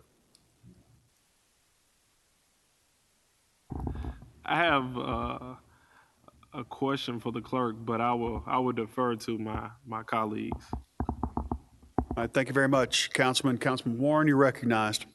Thank you, Mr. Chairman. Could I please have Mr. Williams come back up and ask him a couple questions? Mr. Williams, I don't really know the details of what you did wrong. What did you do wrong? And, and I understand, and can you tell us why you're sorry for what you did wrong? Okay. I'm glad you asked that question because I don't ever see this in the media when they write about this story here. I'm one of the few people who have had an audit from federal government, state government, and county government. It has never been printed or never been said that I mismanaged anything in government. I was charged with bribery of what I thought was a business partner of mine, Tim Willis, one of the crookedest guys that ever stepped foot in this state. That's what I was charged with. My team, the government did a better job convincing the jury that it was not that. I own 30% of a consulting company with Tim Willis and another partner. I even secured one of the best attorneys in this town to represent me in my 30%. Found out that Mr. Willis took the money that I put up to create the company, did not create the company, and he said that I bribed him out of $1,500. It's no coincidence that the $1,500 was exactly 30% of a $5,000 fee. I was charged with bribery of Tim Willis, not government. But that's never read in the paper. Okay. But again, I take full responsibility for even being around Tim Willis or allowing myself to think I was in business with Tim Willis. Okay, thank you very much. So if you had to say you were sorry for something, you're sorry for not understanding who you were in business with, and you felt like you're sorry because you got swindled and then framed? Not only that, I'm apologizing for even being around that situation. I had a very high position in government, and I should not have even been around that situation at all.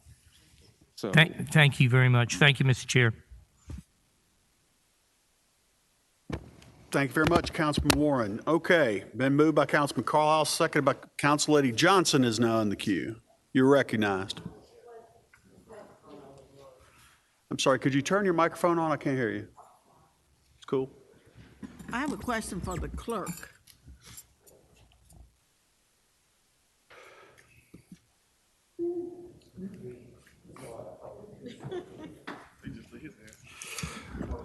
Clerk, may I have your name and home address for the record, and we'll get started.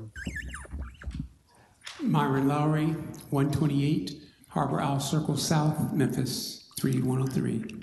Thank you for coming to represent your appointee here. My question is, it was noted that Mr. Williams was demoted. I need to get some question cleared up that was said earlier. Some of that information needs to be reviewed so we make sure we have correct information. Before I assumed office, there was a grievance filed against Clerk Robilio for appointing Mr. Williams as a project analyst. She also told people in the office that he was the interim deputy chief.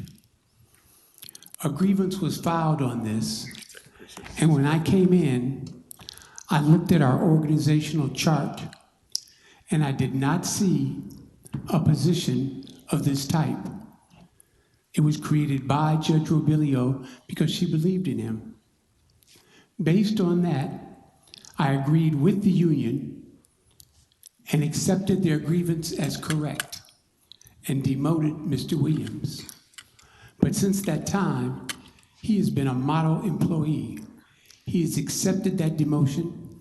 He's shown leadership in the finance department, for which he is now a supervisor of the finance department. And those who speak out against him basically just don't like his personality.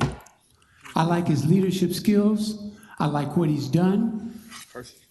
He's been a great supervisor, and he will make a great deputy court clerk. Okay, it's been passed to me a letter in regards to insubordination back in December 28, 2018. Are you aware of that, or was this crime was on?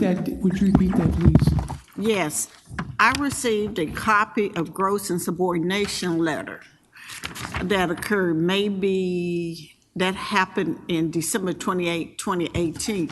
Maybe Mr. Williams would have to address this if you were not there. Of course I wasn't there. I wasn't there Okay, till- so maybe he needs to address that. All right, that's fine. Thank you so much. Thank you for the clarity. I would love to speak on that. Are you familiar with this insubordination Yes, that I we're am. talking about? Okay. Yes, I am. That is a reprimand that the supervisor who created it withdrew it. The clerk at the time said that the action did not take place and should not go forward. The chief administrator, Mr. Grafferty, at that time said that I had no write-ups in my file and that should not take place. 3 months later, an employee got their hands on that insubordination write-up and sent it across the street. 3 months later, I never once had due process. It was investigated for about 2 weeks. I never one time had due process. I came from the legal system over in circuit court. This is America. You do due process. Administration would not interview me. The clerk at the time said he needs to defend himself. I hired Robert Spence as a lawyer. Not only did the administration not let me speak, they didn't even let the lawyer speak. Said that he could not be in the meeting, and it was upheld. But this is something that appeared 3 months later after the supervisor who created it withdrew it and said that she did not send it to the administration. Again, the clerk did not agree with it, and the chief deputy is in writing saying that they did not agree with it. It was upheld. But because of my past, I don't get to fight like other people because of my past. Because I have to walk a line that very few have to walk. So I took it. And then I waited till the job was reposted because they took the job away from me because I wasn't eligible to apply for it because of the write-up. But I took it because I couldn't fight. And I reapplied and received the job again. So that's what that's about. I never received due process. I screamed and hollered about due process. Please let me have my side. I was not afforded that. Okay. Another question that was presented to me, and I said I would ask, is that if given this opportunity, you would be placed in a setting very similar to the setting that you were in when your incident occurred. What is the difference between where you are and where you would be working now? If I'm given this opportunity, it would be a higher setting.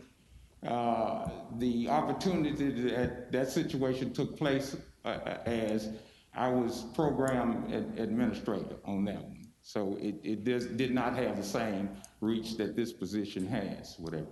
Again, I've always been about public service because the only thing I've ever been good at in my life was helping people, whether it was elected officials, whether it was attorneys, whether it was preachers, ministers in this community who have called and said, Mr. Williams, I got overgrown trees and grass. I've always made the call and got that taken care of, helping people. Whether it was citizens who have called and said, I have a family member that has died, and I've always made the call for either the potter field or somebody to help. Helping people is is the only thing I've ever been good at in my life. And if given an opportunity, I will continue being the best public servant I can be. I have one other question. The incident that you got caught up in, was that directly related to your job? The way you presented it today somewhat lets me think it was a side. It was. Not directly related to your job, but, The media keeps saying it was the Tennessee Waltz. Yeah. I was not a part of the Tennessee Waltz. It's associated with it, but again, I was charged with bribery of Tim Willis. Again, somebody I thought was my business partner. I got to see, but I'm not making excuses because I chose to be in business with Tim Willis. Okay, those are all my questions, Chair. I appreciate the opportunity. Thank you, Mr. Williams, for the answer. All right, thank you very much. Councilman Carlisle, you're recognized.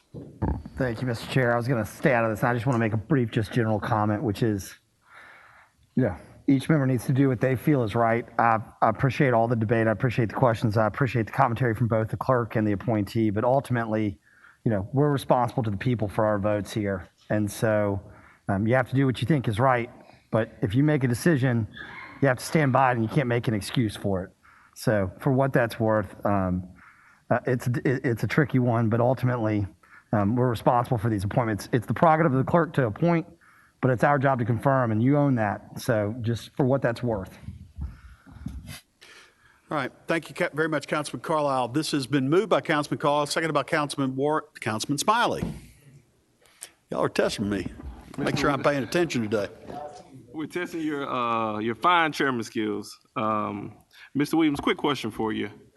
During the time in which you were going through your, I guess, supposed appeal process, did you have any contact with the union? Because you indicated that you had a lawyer, but normally when these processes go, the union play a role in it. Did the union play a role in this, and would they have any information about this process? They object to the job. They came in and object to the job. No, I'm not talking about today. I'm talking about when. Yes, the one that I lost. Yes. Yeah, they objected. They objected. The clerk has said that, and he agreed with them. They did object. Councilman, I made a decision not to fight government because my attorney wanted to sue because I didn't get due process. But I made a decision that I probably could win the fight but lose the war. So it was a decision that I chose to just not fight. So the position was taken away from me. I accepted it. I reapplied and got it again. Thank you. That's all the questions I may have. I'm gonna be honest with you. I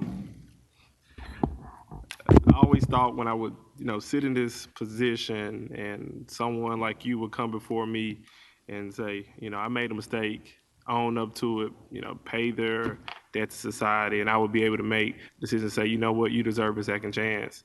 But it's tough for me, not necessarily because of some of the mistakes that you made in your past, because no one's perfect.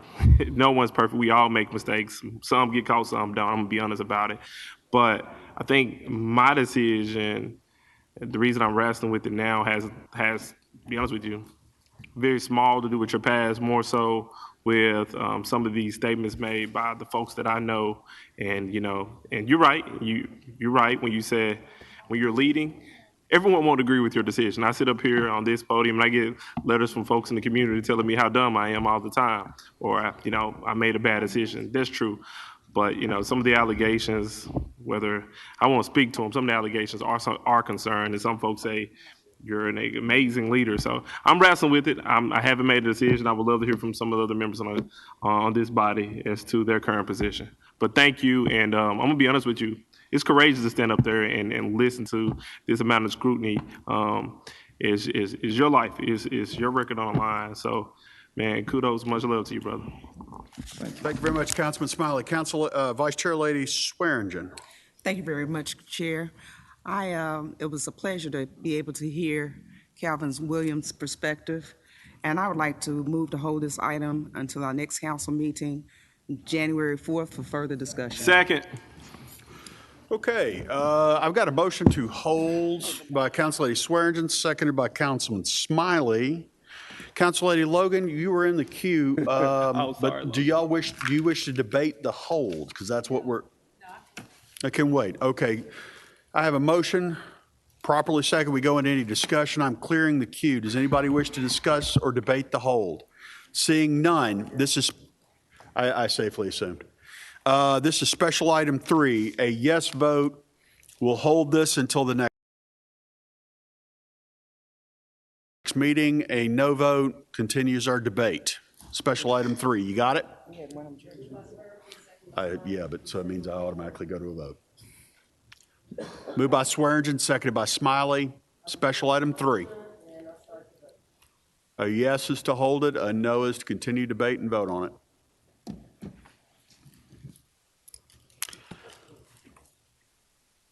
Madam Comptroller, show the vote. Thank you. Carlisle is abstained. Easter Thomas, yes. Ford, yes. Johnson, yes. Logan, yes. Morgan abstained. Smiley, yes. Swearingen, yes. Warren, yes. Chairman Colvett, no. All right. That item is now, that passes. That item's held. We'll talk about it again in a couple of weeks. Yay. All right. Let's go with item 25 then, please. Thank you. Item number 25 is an ordinance to establish meeting dates for 2022, up for third and final reading. Ordinance number 5812 is sponsored by Chairman Colvett. All right. Thank you very much. I need a motion second to move this to the floor.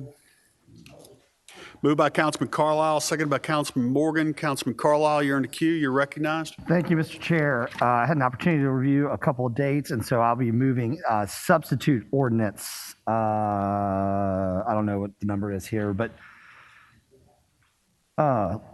colleagues, a few of us have school-aged children, and our meetings the past couple of years have fallen on dates in which we have holidays. And so I finally took a chance to look at the calendar, and so I've moved from March 15th to the 22nd. I moved July to the 26th, and then October to the 11th, because it runs with some of our school initiatives. I hope that's not a problem. So, all right, I have a substitute ordinance to be offered. This is third reading. Is there any objection to that? Then friendly amendment to substitute ordinance is now on the table. Is there any other discussion on item 25 as amended? Seeing none, I assume you're ready to vote. So a yes vote is on the revised dates. It doesn't include National Night Out. I don't think so. We can change it if we need to. All right, so cast your votes for the substitute ordinance. This is it? Yeah, you're looking right at it.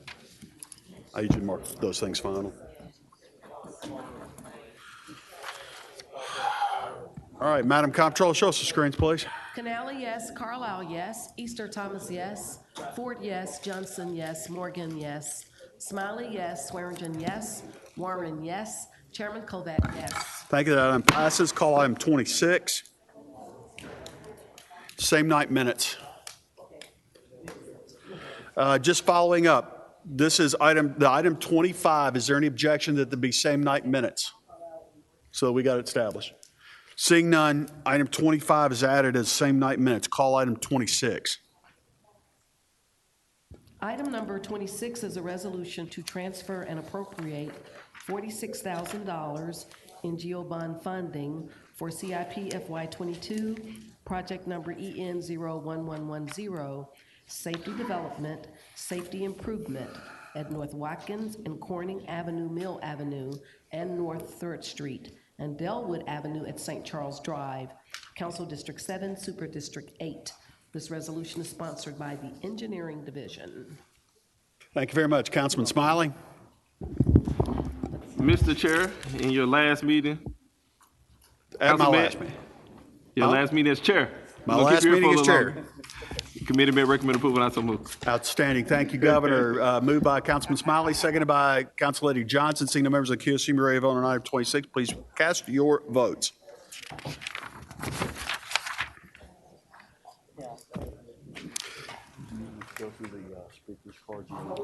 Canale, yes. Carlisle, yes. Easter Thomas, yes.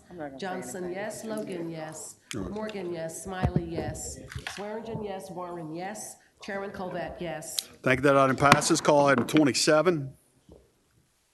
Item number 27 is a resolution requesting the approval for the sale of 3 city-owned parcels located at 0 North Bellevue, 765 North Bellevue, and 0 Randall in Memphis, Shelby County, Tennessee, and further described as parcel IDs 021035 00010, 021035 00011, and 021104 00031.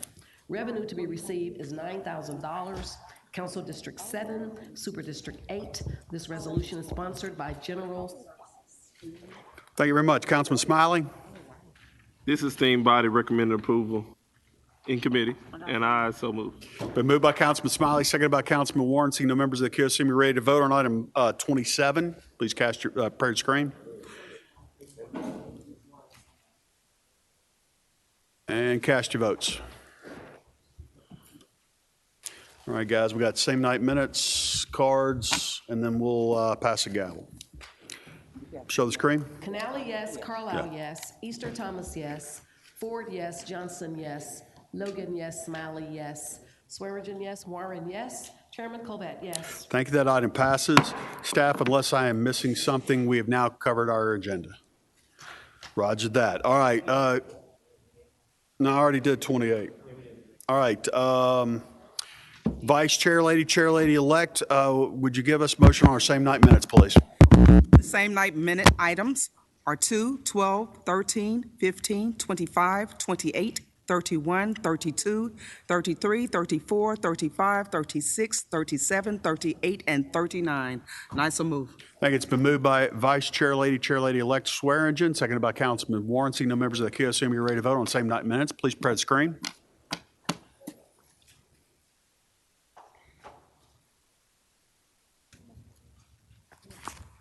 And cast your votes.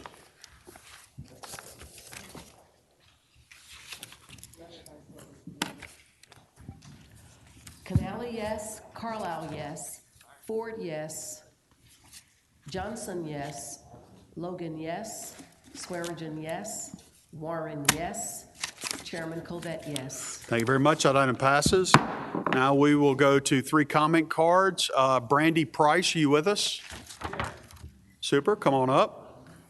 Next will be Joe Kent, and then we will have Karen Spencer McGee. But Brandy, if you would give us your name and address, we'll go ahead and start your 2-minute clock right afterwards.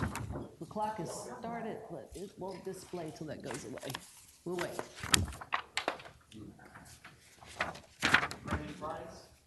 Can't hear you. 5571 Stockport Cove.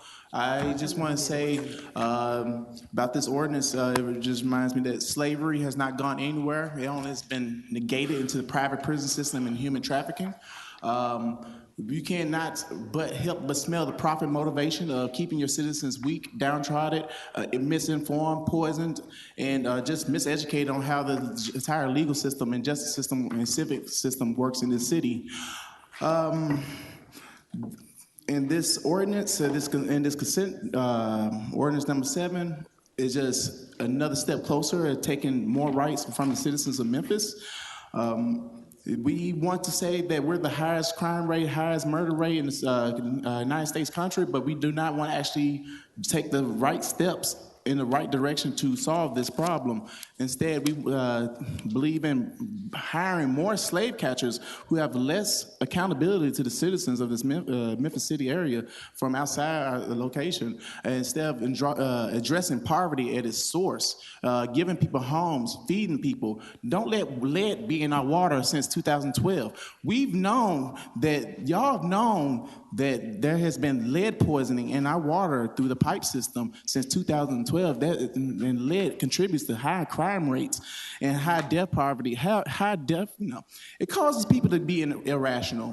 And you can't just help smell the profit motivation and allowing this to continue. So y'all keep saying y'all need more sheriffs, more police, but in reality, you need to fix the problems that your system of governance or capitalism has caused in the first place. You constantly cutting costs to maximize your profit. You cut costs to our health care, to our benefits, to our way of living, to maximize your profit in your slave industrial complex called the private prison system. That's the truth. That's why I'm here speak. You have political activists, political prisoners in prison right now for voting. So that's something y'all need to address. I really believe that's what's going on here. You got Pamela Moses without bond until January 21st. You have her without Brandy, giving her proper seizure Ms. medication, Price, preventative you are out of seizure time. medication, like legit. It's inhumane. God bless you.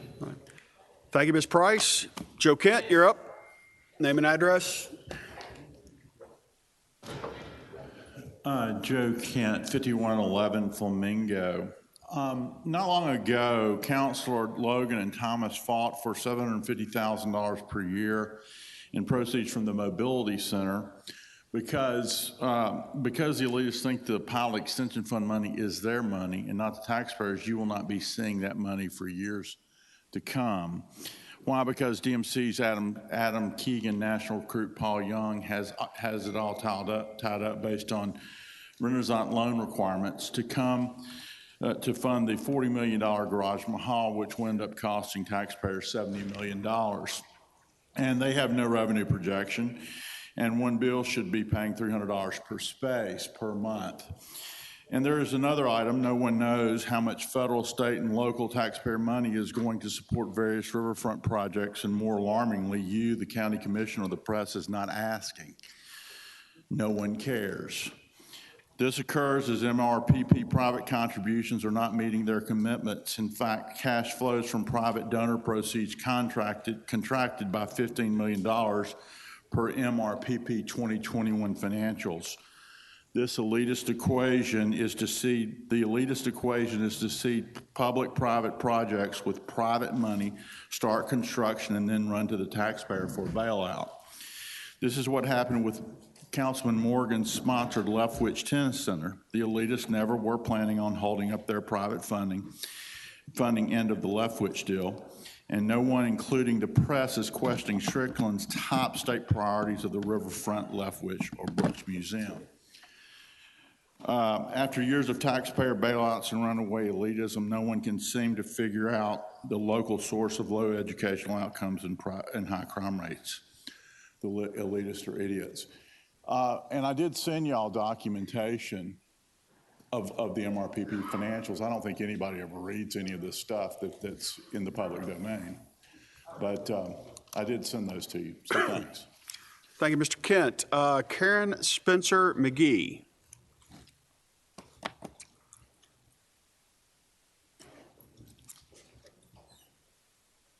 All right. Ms. McGee, if you'll give us your name and address, then we'll start your clock. Yes, sir.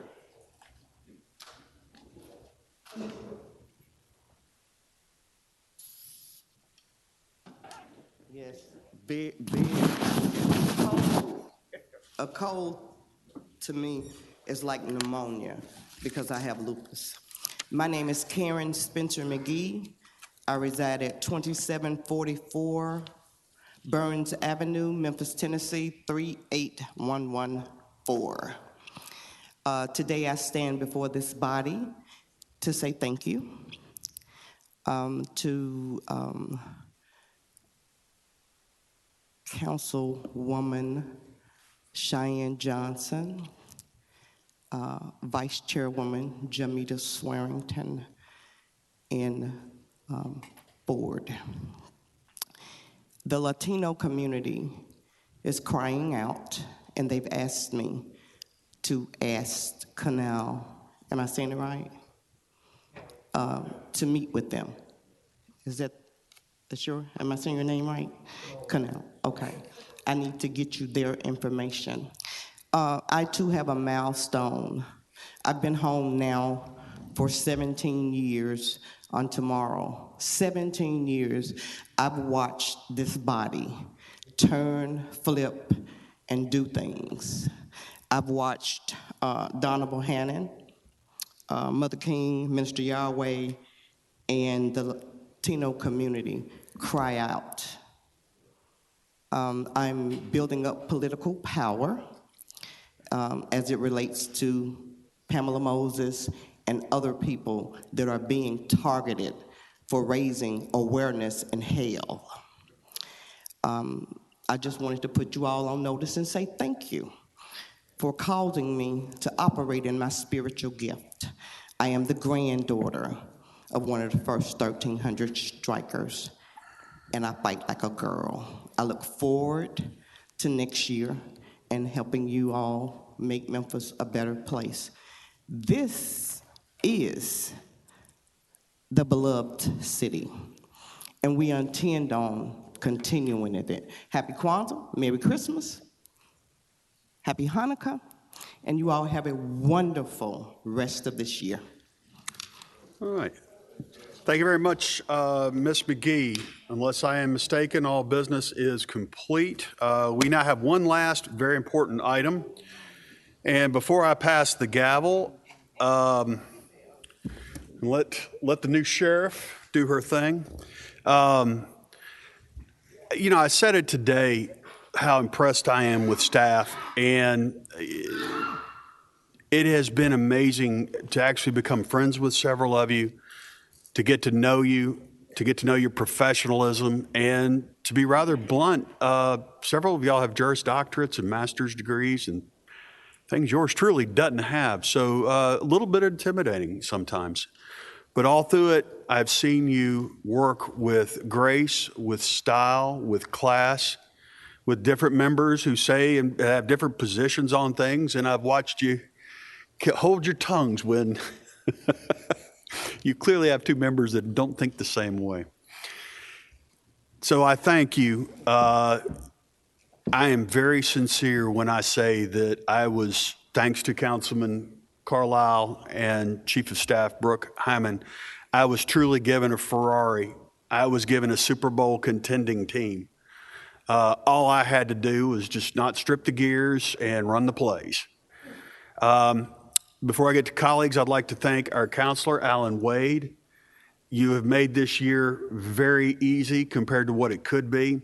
Your institutional knowledge is second to none. Your advice is second to none. I have enjoyed thoroughly working with you and working through the problems. It is a treat, sir, to be in public service and to work with a public servant such as yourself. To my colleagues, I would say, you know, I may have to turn the microphones on, let y'all just start talking because I'm going to get all weepy. No crying on the microphone. I may have to call Councilman Carlisle because he's never without words. Matter of fact, I'm going to do that. Councilman Carlisle, you're recognized. Thank you, Mr. Chairman and colleagues. Chairman, appreciate all that you've done this year. I think when we started this year, we were still battling through COVID and virtual meetings, and just appreciate how you facilitated and managed and allowed the staff the autonomy that they needed to operate in and intervene when necessary. Allowed me the opportunity as the personnel chair to take part in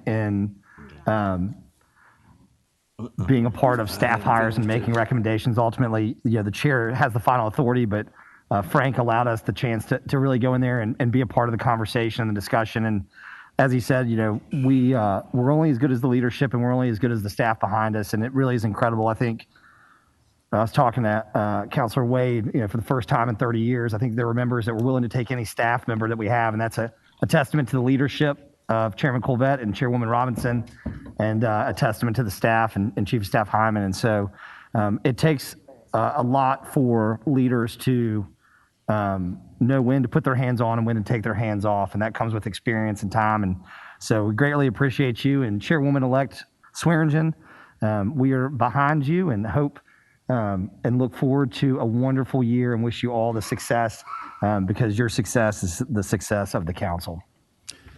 Thank you very much. Councilman Smiley, as I continue to try to compose myself. Absolutely. You know, first, thank you. Could we all stand to give Chairman Colvett a round of applause for a job well done?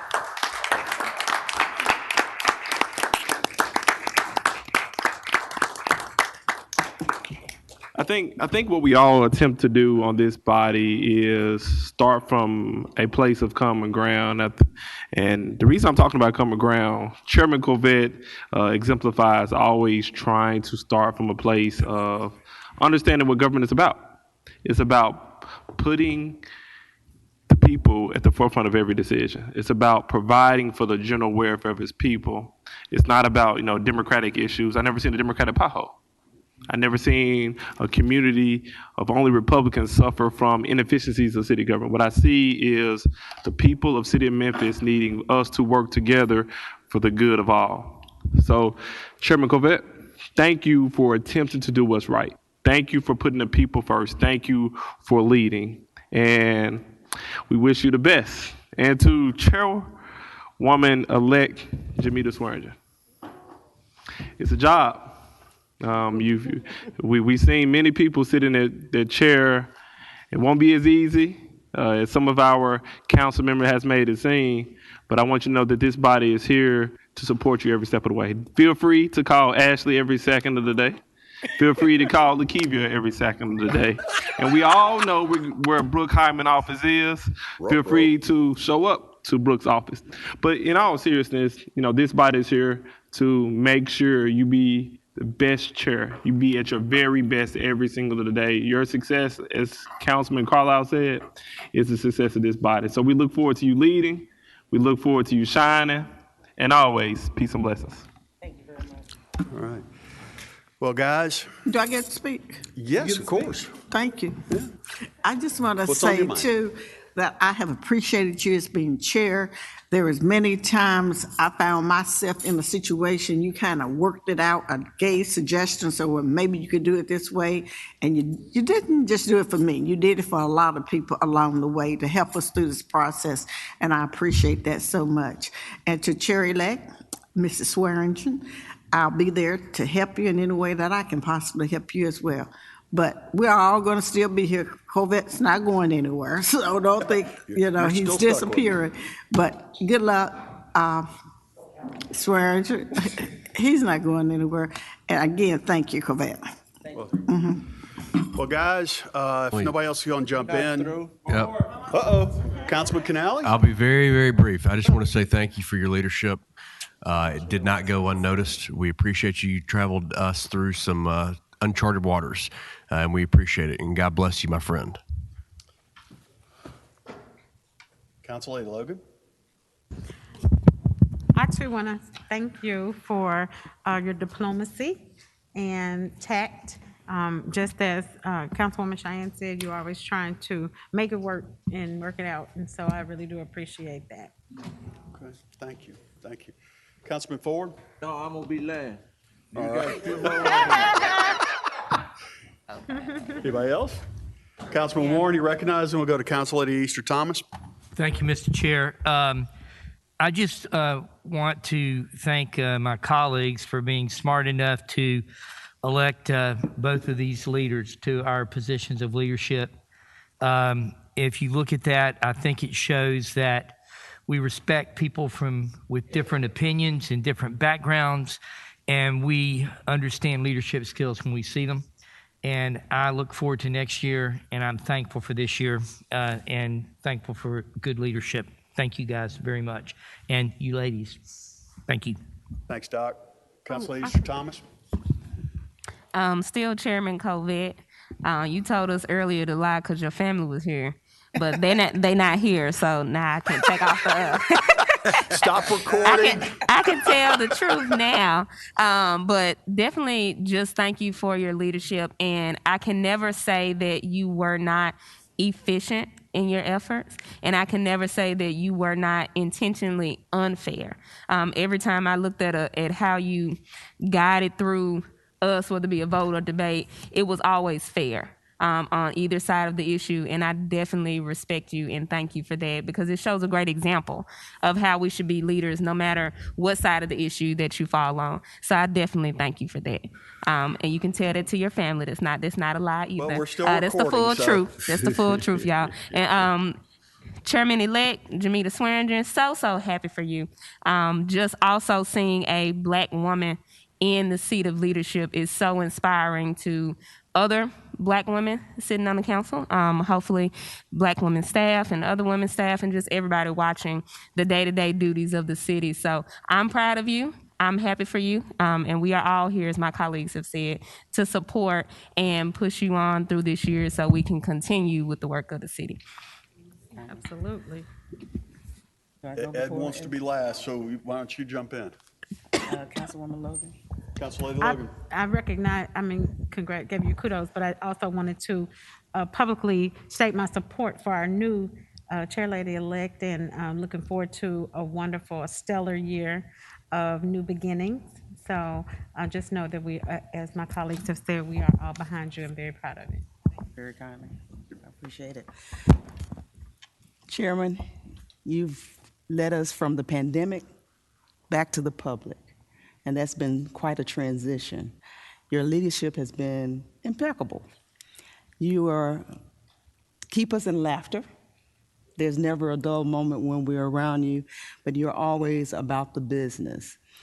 We appreciate you being personal. You don't mind going to each individual and checking their vibes to see what their desires are and going forward. You're a listener. And all of those are characteristics of being a good leader, and which you have been. We certainly appreciate your leadership. You've made us look good.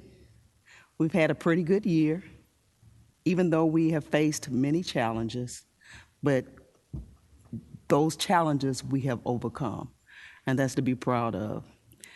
To my colleagues, thank you very kindly for instilling your vote of confidence in me and for your vision of us continuously moving forward and having confidence that through us collectively, I'm just the face sitting in the center, but you all are my ribs, and without you, I have no support.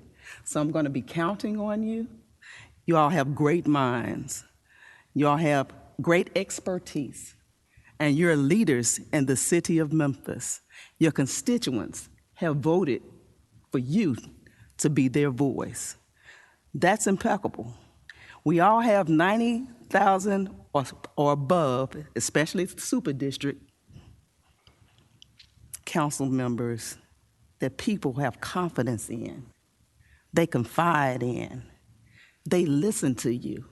And that speaks volumes. I need you. I'm asking for you. And with you, beside me, in front of me, behind me, we will all stand together. Thank you very much, staff. You all are our legs. You are our arms. You all make us look good. Many things that you face, we don't even know anything about. When individuals call and ask for you to have their garbage picked up because it's been sitting out there for a month, many times we don't even know they've called because you've already taken care of the business. As you said, as you always say, Chairman, we have a Ferrari. And we're not gonna dare strip the gears. Continue to be great and continue allowing us to look great as well through your works. Thank you.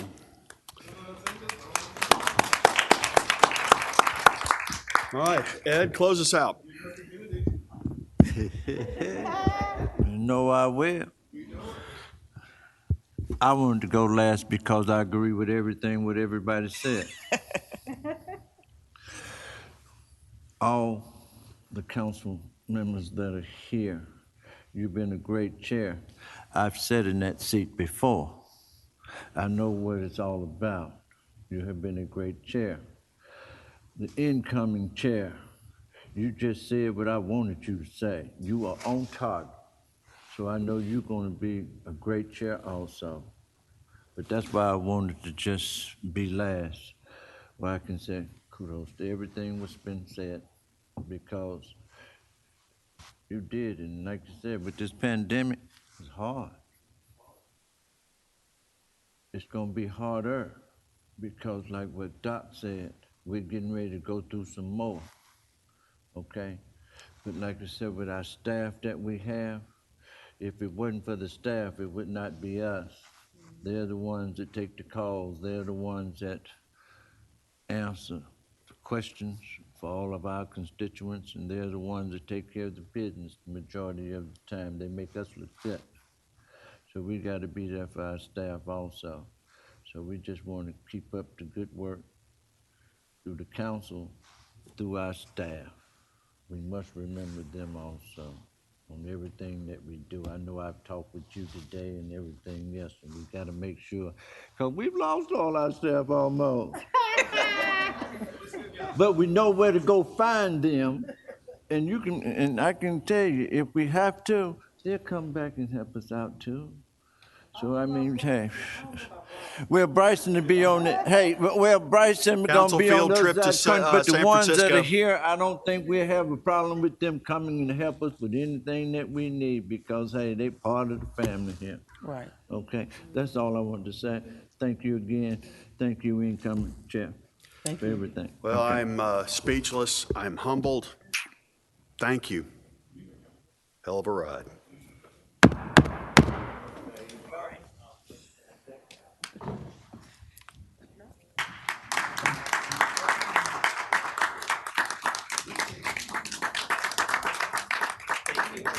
Thank you.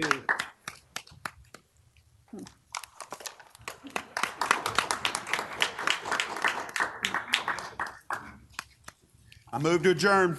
Second. Merry Christmas, everybody. Without objection. I got one of them gavels at home. Now you can place yours at home. Thank you. You got it? Good